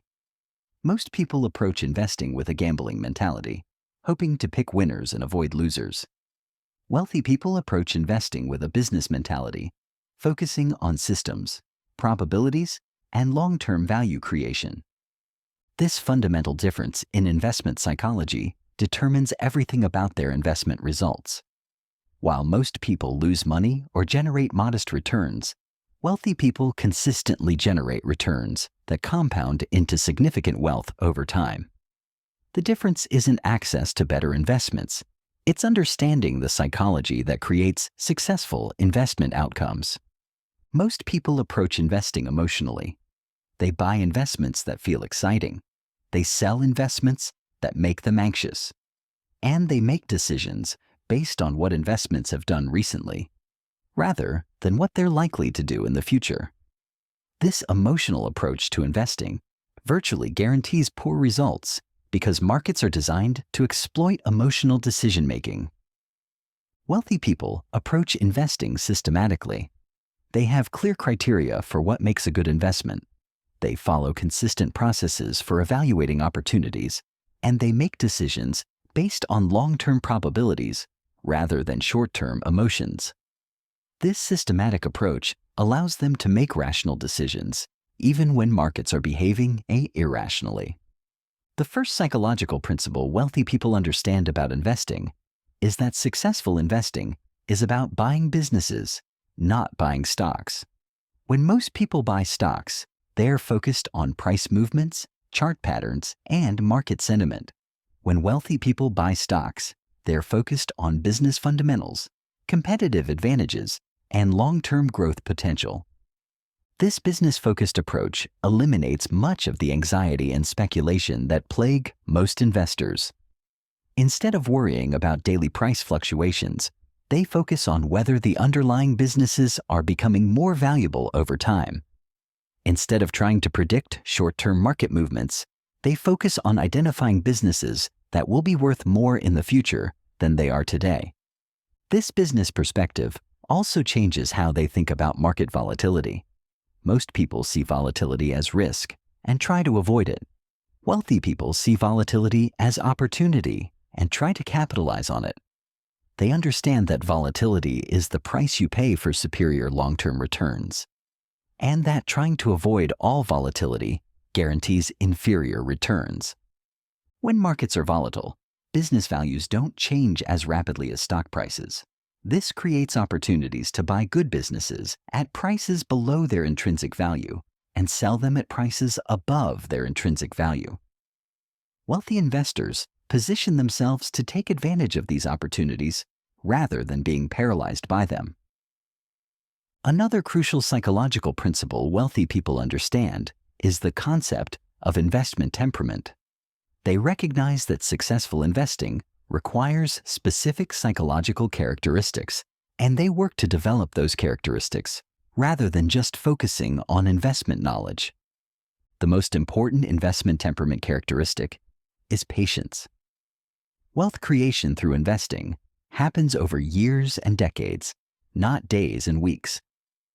Most people lack the patience for true wealth-building investments because they want immediate feedback and quick returns. Wealthy people have trained themselves to think in decades rather than quarters.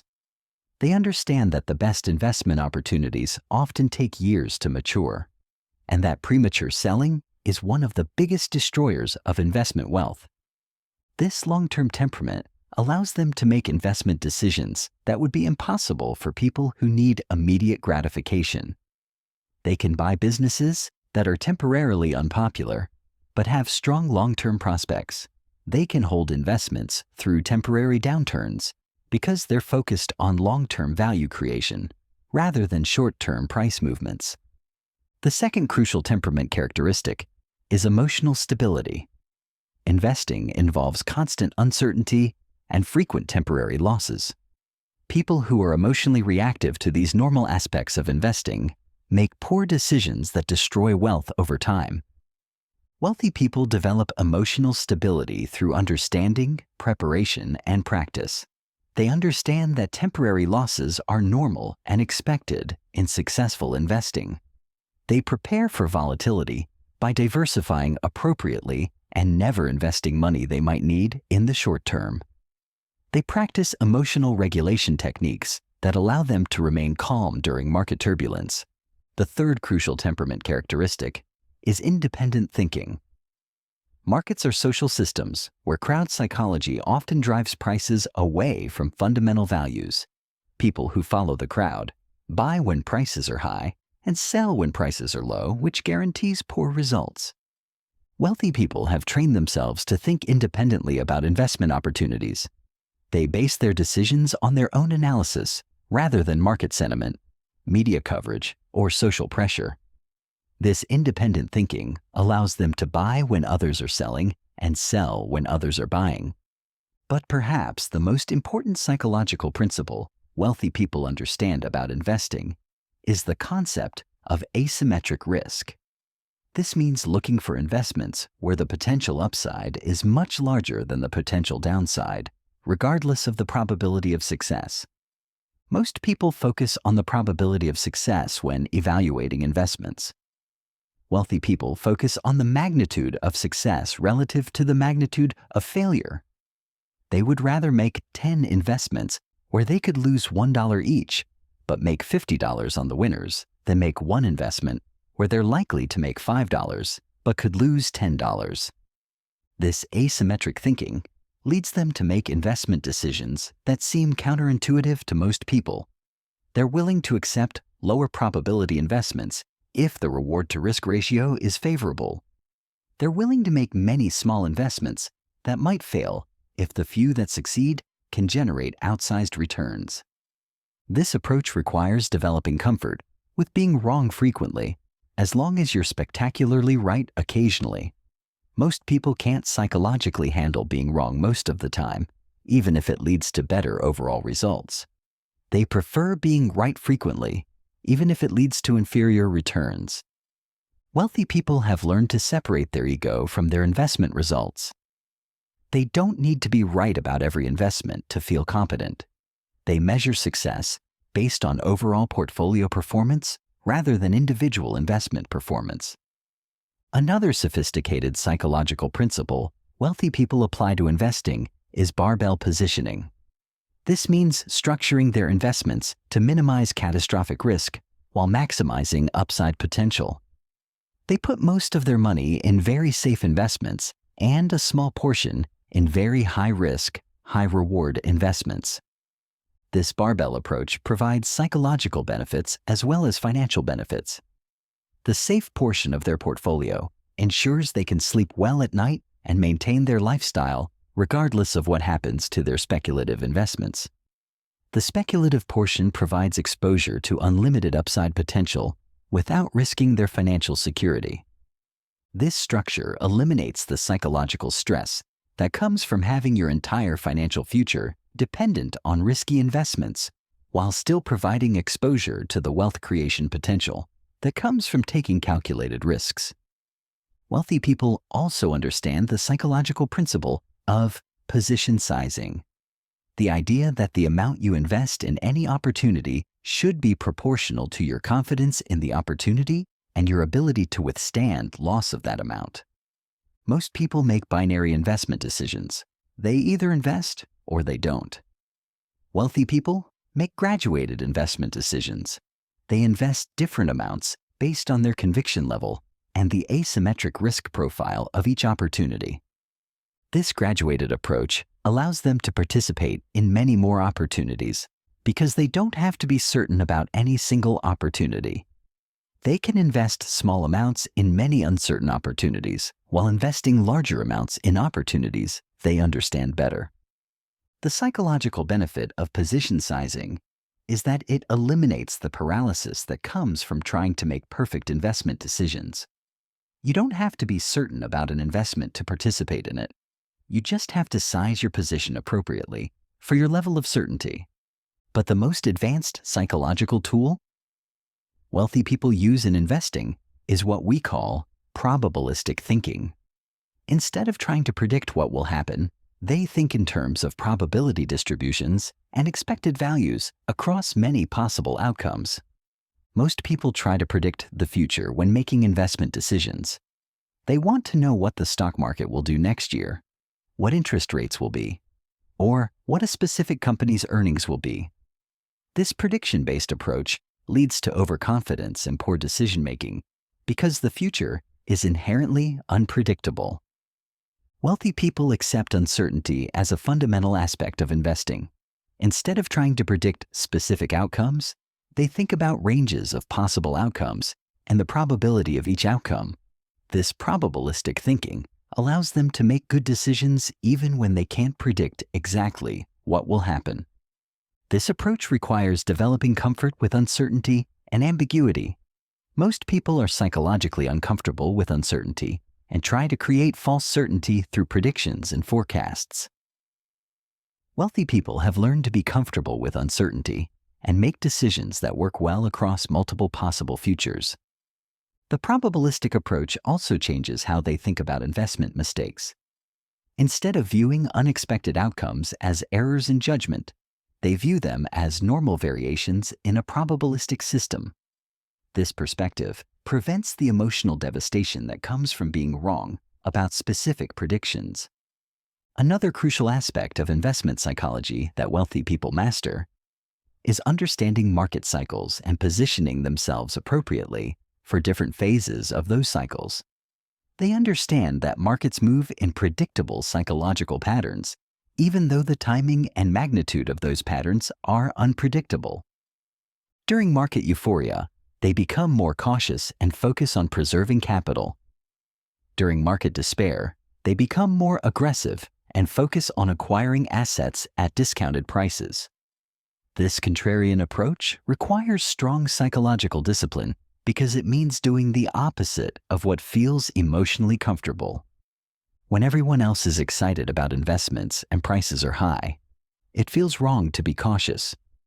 When everyone else is fearful about investments and prices are low, it feels wrong to be aggressive. Wealthy people have trained themselves to act rationally rather than emotionally during these extreme market conditions. This cyclical thinking also helps them maintain perspective during both good and bad market periods. They understand that good times don't last forever, and they prepare for downturns during good times. They understand that bad times don't last forever, and they position for recovery during bad times.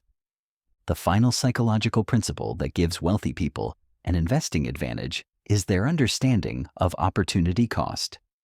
Every investment decision is simultaneously a decision not to make other investments.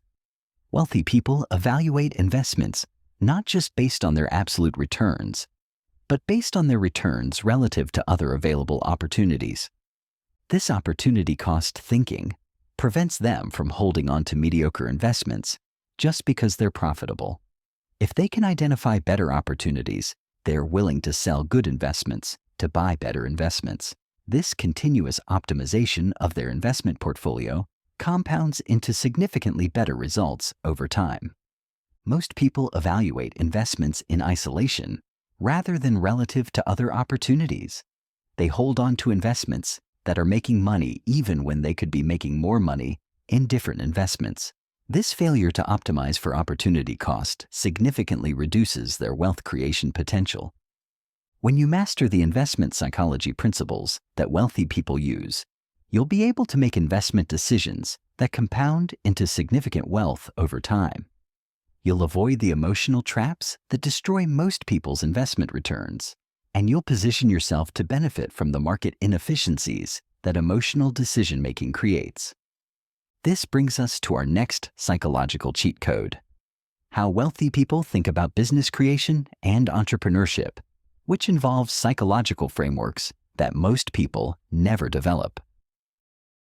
Chapter 12: The Entrepreneurial Mindset Shift. If you want to understand how wealthy people create wealth at an accelerated rate, you need to understand how they think about business and entrepreneurship. While most people think of business as risky and entrepreneurship as gambling, wealthy people understand that business creation is the most predictable and scalable way to build wealth when approached with the right psychological frameworks. Most people have been programmed to think of employment as safe and entrepreneurship as risky. This programming creates a psychological framework where you trade time for money at a predetermined rate, rely on someone else for your income security, and limit your earning potential to what one person can produce individually.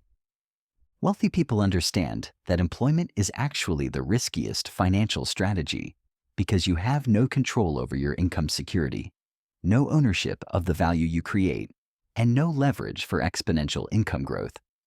They see entrepreneurship as the safest long-term financial strategy because it gives you control over your income, ownership of the value you create, and unlimited leverage for wealth creation. This fundamental shift in how you think about business risk versus employment risk changes everything about your approach to wealth creation. Instead of seeking security through dependence on others, you create security through developing your own value creation capabilities. The first psychological principle wealthy people understand about business is that business is fundamentally about solving problems for other people. The bigger the problems you solve and the more people you solve them for, the wealthier you become. This problem-solving perspective eliminates the confusion that keeps most people from starting businesses. Most people think of business as selling products or services, which creates a psychological framework focused on what they have to offer rather than what other people need. This self-focused approach makes it difficult to identify viable business opportunities and create offerings that people actually want to buy. Wealthy people approach business from a market-focused perspective. They study what problems people have, what solutions they're willing to pay for, and what gaps exist between current solutions and ideal solutions. This market focus makes it much easier to identify business opportunities and create successful businesses. This problem-solving approach also changes how they think about competition. Most people see competition as a threat and try to avoid competitive markets. Wealthy people see competition as validation that a market exists and that people are willing to pay for solutions to specific problems. When you understand that business is about problem solving, competition becomes information about market demand rather than a barrier to entry. The presence of successful competitors proves that people will pay for solutions to specific problems, which makes it easier to evaluate business opportunities. Another crucial psychological principle wealthy people understand is that business success comes from creating systems rather than just working hard. Most people think of business as trading time for money at a higher rate than employment, which limits their wealth creation potential to their individual productivity.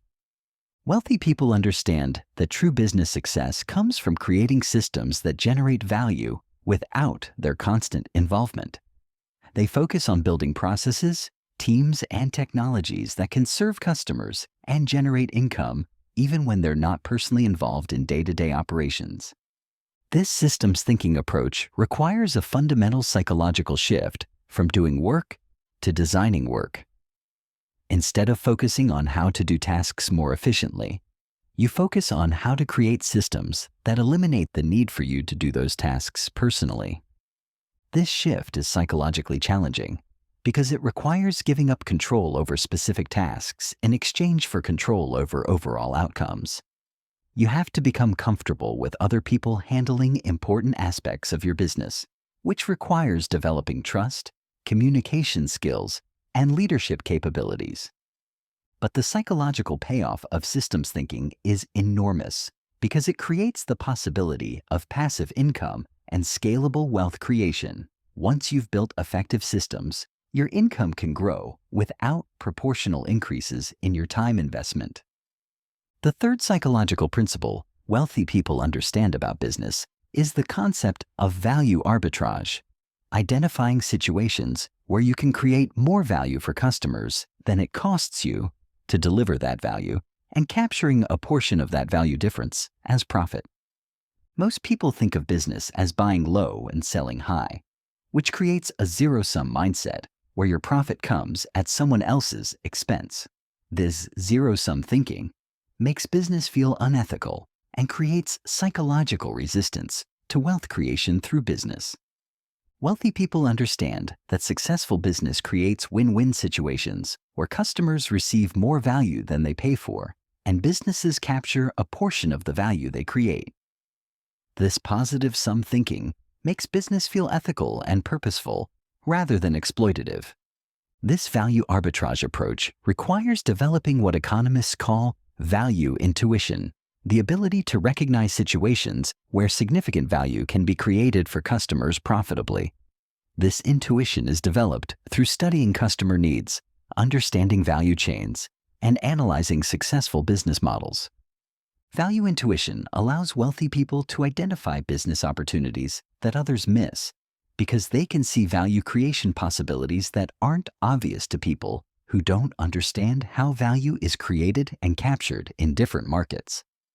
But perhaps the most important psychological principle wealthy people understand about business is the concept of entrepreneurial leverage. This means using business to multiply your personal capabilities rather than just monetizing your personal capabilities. Most people who start businesses essentially create jobs for themselves. They trade time for money at a higher rate than employment, but they're still limited by their personal time and energy. This approach creates higher income but not true wealth. Wealthy people use business to create entrepreneurial leverage through several mechanisms. They leverage other people's time by building teams. They leverage other people's money by raising capital or using financing. They leverage other people's expertise by partnering with specialists, and they leverage technology to automate processes. This entrepreneurial leverage creates the possibility of exponential rather than linear wealth creation. Instead of being limited to what one person can produce, you can create value through systems that involve multiple people, utilize capital efficiently, and scale beyond individual limitations. The psychological shift required for entrepreneurial leverage is moving from individual contributor to orchestra conductor. Instead of trying to play all the instruments yourself, You focus on coordinating multiple specialists to create symphonic results. This shift requires developing leadership skills, delegation capabilities, and strategic thinking abilities. You have to become comfortable with being responsible for outcomes without controlling every detail of how those outcomes are achieved. Another sophisticated psychological principle wealthy people apply to business is market timing intelligence. This means understanding not just what problems to solve, but when to solve them for maximum impact and profitability. Most people approach business with a build it and they will come mentality. They create solutions to problems they understand without considering whether the market is ready for those solutions. This timing blindness leads to many business failures that could have been successes with better timing. Wealthy people study market cycles, technology adoption curves, regulatory changes, and social trends to identify when specific business opportunities are most likely to succeed. They understand that timing can be more important than product quality in determining business success. This market timing intelligence requires developing what we call pattern recognition for business opportunities. You learn to recognize the conditions that create favorable timing for different types of businesses and position yourself to capitalize on those conditions when they arise. Pattern recognition is developed through studying business history, analyzing successful companies, and understanding the factors that create market opportunities. The more patterns you recognize, the better you become at identifying optimal timing for business opportunities. But the most advanced psychological tool wealthy people use in business is systematic experimentation. Instead of betting everything on one business idea, they create portfolios of small experiments that test different business concepts with minimal risk and maximum learning potential. Most people approach business with a perfectionist mentality. They try to develop complete business plans, create perfect products, and launch fully formed businesses. This perfectionist approach requires large investments of time and money before you know whether the business concept will work. Wealthy people approach business with an experimentation mentality. They create minimal viable products, test core assumptions with real customers, and iterate based on market feedback. This experimental approach allows them to test many business ideas quickly and cheaply while learning what works and what doesn't. This experimental mindset requires developing comfort with uncertainty and failure. You have to be willing to launch imperfect products, receive negative feedback, and pivot when experiments don't work as expected. But the psychological benefit of systematic experimentation is that it eliminates the paralysis that comes from trying to predict business success in advance. You don't have to be certain about a business idea to test it. You just have to be curious about whether it might work. The compound effect of systematic experimentation is that you learn business principles that apply across multiple ventures. Each experiment teaches you something about customer behavior, market dynamics, or business operations that improves your ability to create successful businesses in the future. Another crucial aspect of entrepreneurial psychology that wealthy people master is understanding the relationship between business and personal development.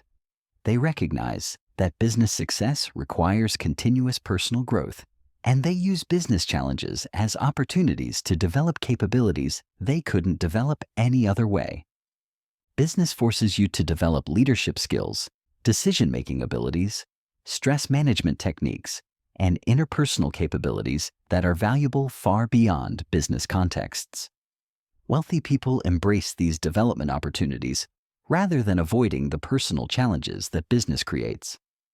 This personal development approach to business makes the entrepreneurial journey valuable regardless of specific business outcomes. Even if a particular business doesn't generate significant wealth, the capabilities you develop while building it increase your potential for future wealth creation.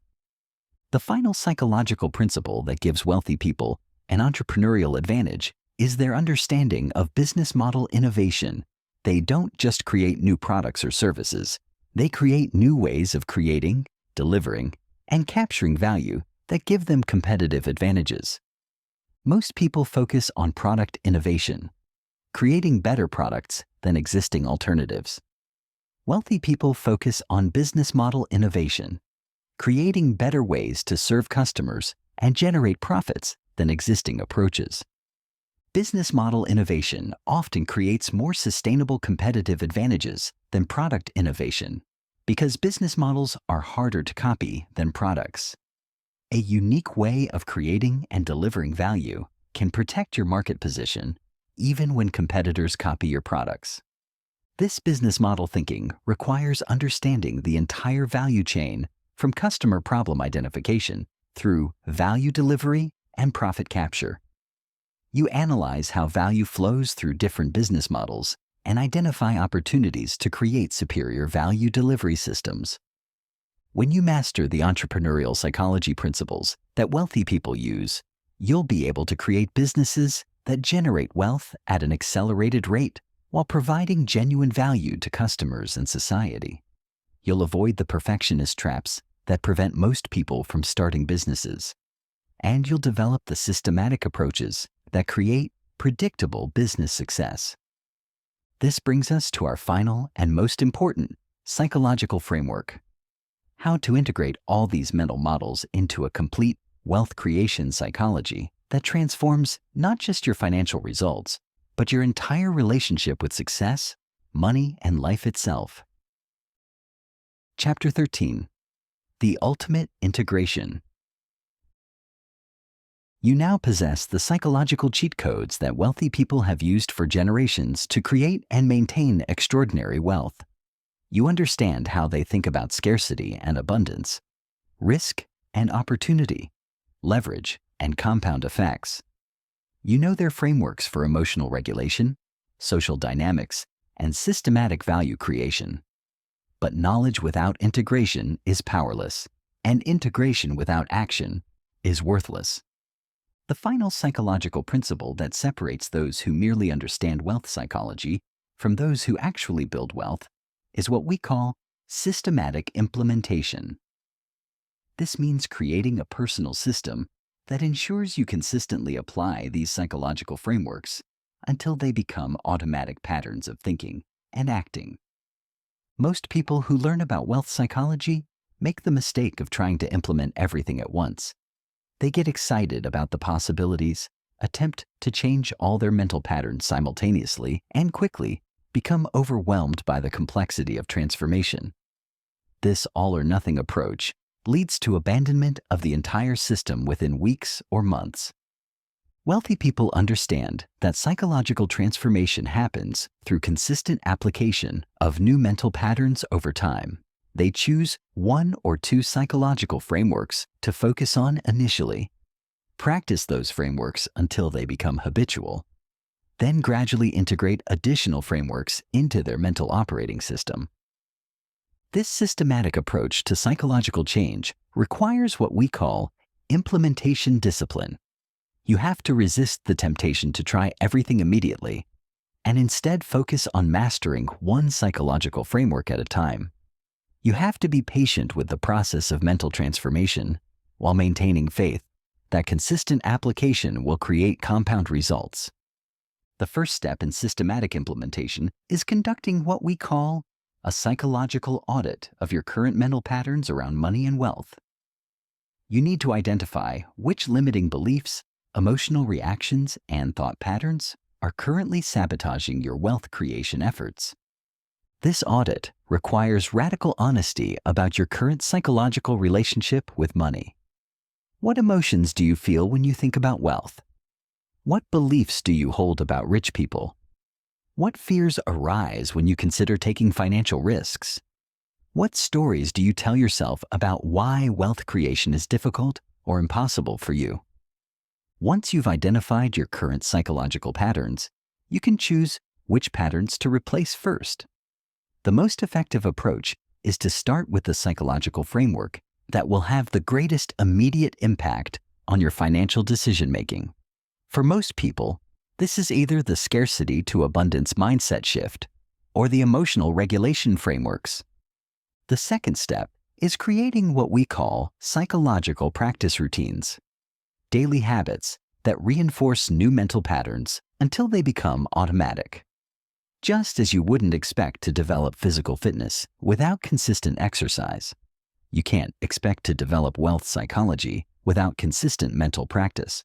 These practice routines might include daily visualization of abundant thinking, regular analysis of investment opportunities using rational frameworks, systematic networking activities that build social capital, or consistent business experimentation that develops entrepreneurial capabilities.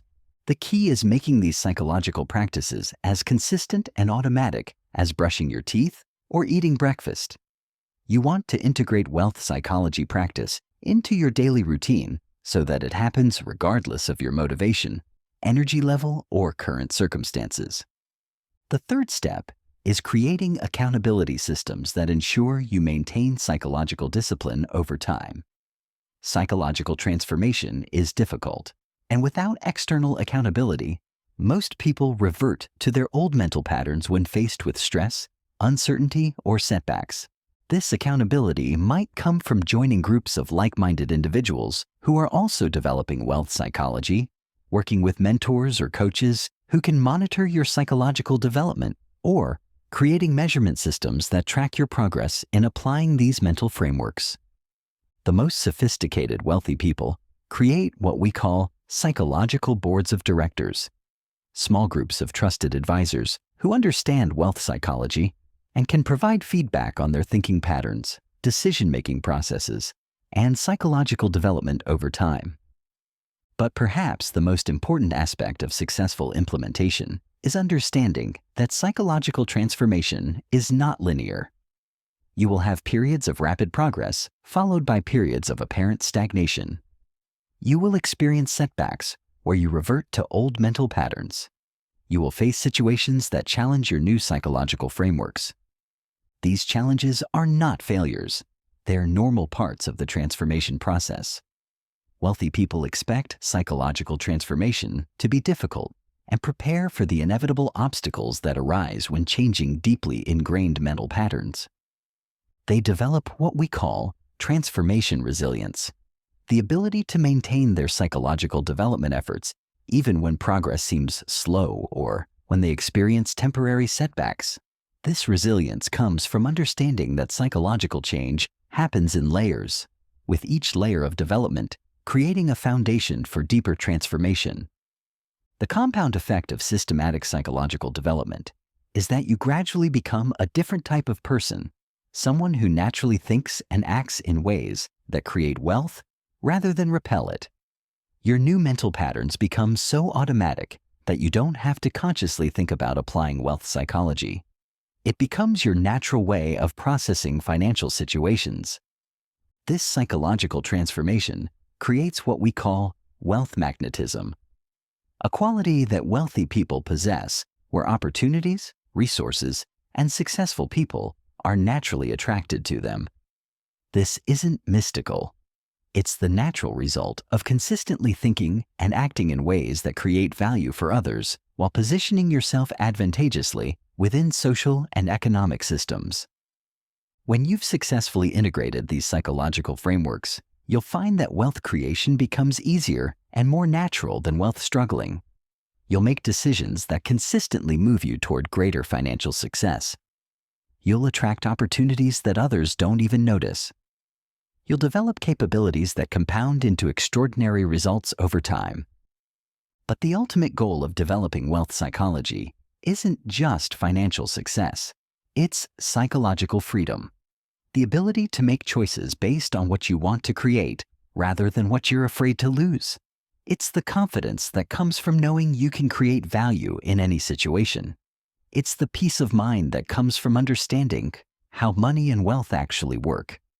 Most importantly, it's the ability to use wealth as a tool for creating the life you want while contributing value to others. When you truly master wealth psychology, money becomes a servant rather than a master, a means to an end rather than an end in itself. The wealthy people who have shared these psychological frameworks with you through this content understand something that most people never realize. True wealth isn't about having money. It's about having the psychological capabilities that create money consistently over time. Money can be lost, but psychological capabilities last forever and can recreate wealth in any circumstances. As you begin implementing these psychological frameworks, remember that you're not just learning techniques for making money. You're developing mental patterns that will serve you throughout your entire life in every situation that requires strategic thinking, emotional regulation, or systematic problem solving. The psychology of wealth is ultimately the psychology of effectiveness, the mental frameworks that allow you to create the results you want in any area of life. These same psychological principles that create financial success also create success in relationships, health, creativity, and personal fulfillment. But transformation requires action, and action requires decision. Right now, in this moment, you have a choice. You can treat this information as entertainment, consuming it passively without changing anything about how you think or act. Or you can treat this information as education, actively implementing these psychological frameworks until they transform your financial reality. The wealthy people whose psychological secrets you've learned made their choice long ago. They chose transformation over entertainment, implementation over information, and systematic development over hopeful waiting. They chose to think differently, even when it was uncomfortable, to act boldly, even when it was uncertain, and to persist consistently, even when progress was slow. Now it's your turn to choose. Will you join the small percentage of people who actually apply what they learn about wealth psychology? Will you do the difficult work of transforming your mental patterns, even when it challenges everything you've believed about money? Will you persist with psychological development, even when the results aren't immediately visible? Your financial future depends entirely on the choice you make right now. Everything you've learned about the psychology of wealth is useless unless you apply it systematically and consistently over time. But if you do apply it, if you commit to developing the psychological frameworks that create wealth, your financial reality will transform in ways that currently seem impossible. The cheat codes are now yours. The question is, what will you do with them? The wealthy are waiting to see if you'll join their ranks, not through luck or inheritance, but through developing the psychological mastery that creates wealth consistently and ethically. They're waiting to see if you'll stop thinking like everyone else and start thinking like them. The choice is yours. The time is now. Your wealthy future is waiting for your decision. Choose wisely. Choose boldly. Choose now. Because everything you want is on the other side of the psychological transformation you've been avoiding your entire life. And that transformation begins with a single decision to stop consuming information and start implementing it. The psychology cheat codes rich people don't want you to know are no longer secret. Now, the only question is whether you have the psychological courage to use them. Your answer to that question will determine everything about your financial future. Choose the answer that creates the life you actually want, rather than the life you're settling for. The wealthy are waiting. Your future self is waiting. The only person who can make this choice is you. Make it now.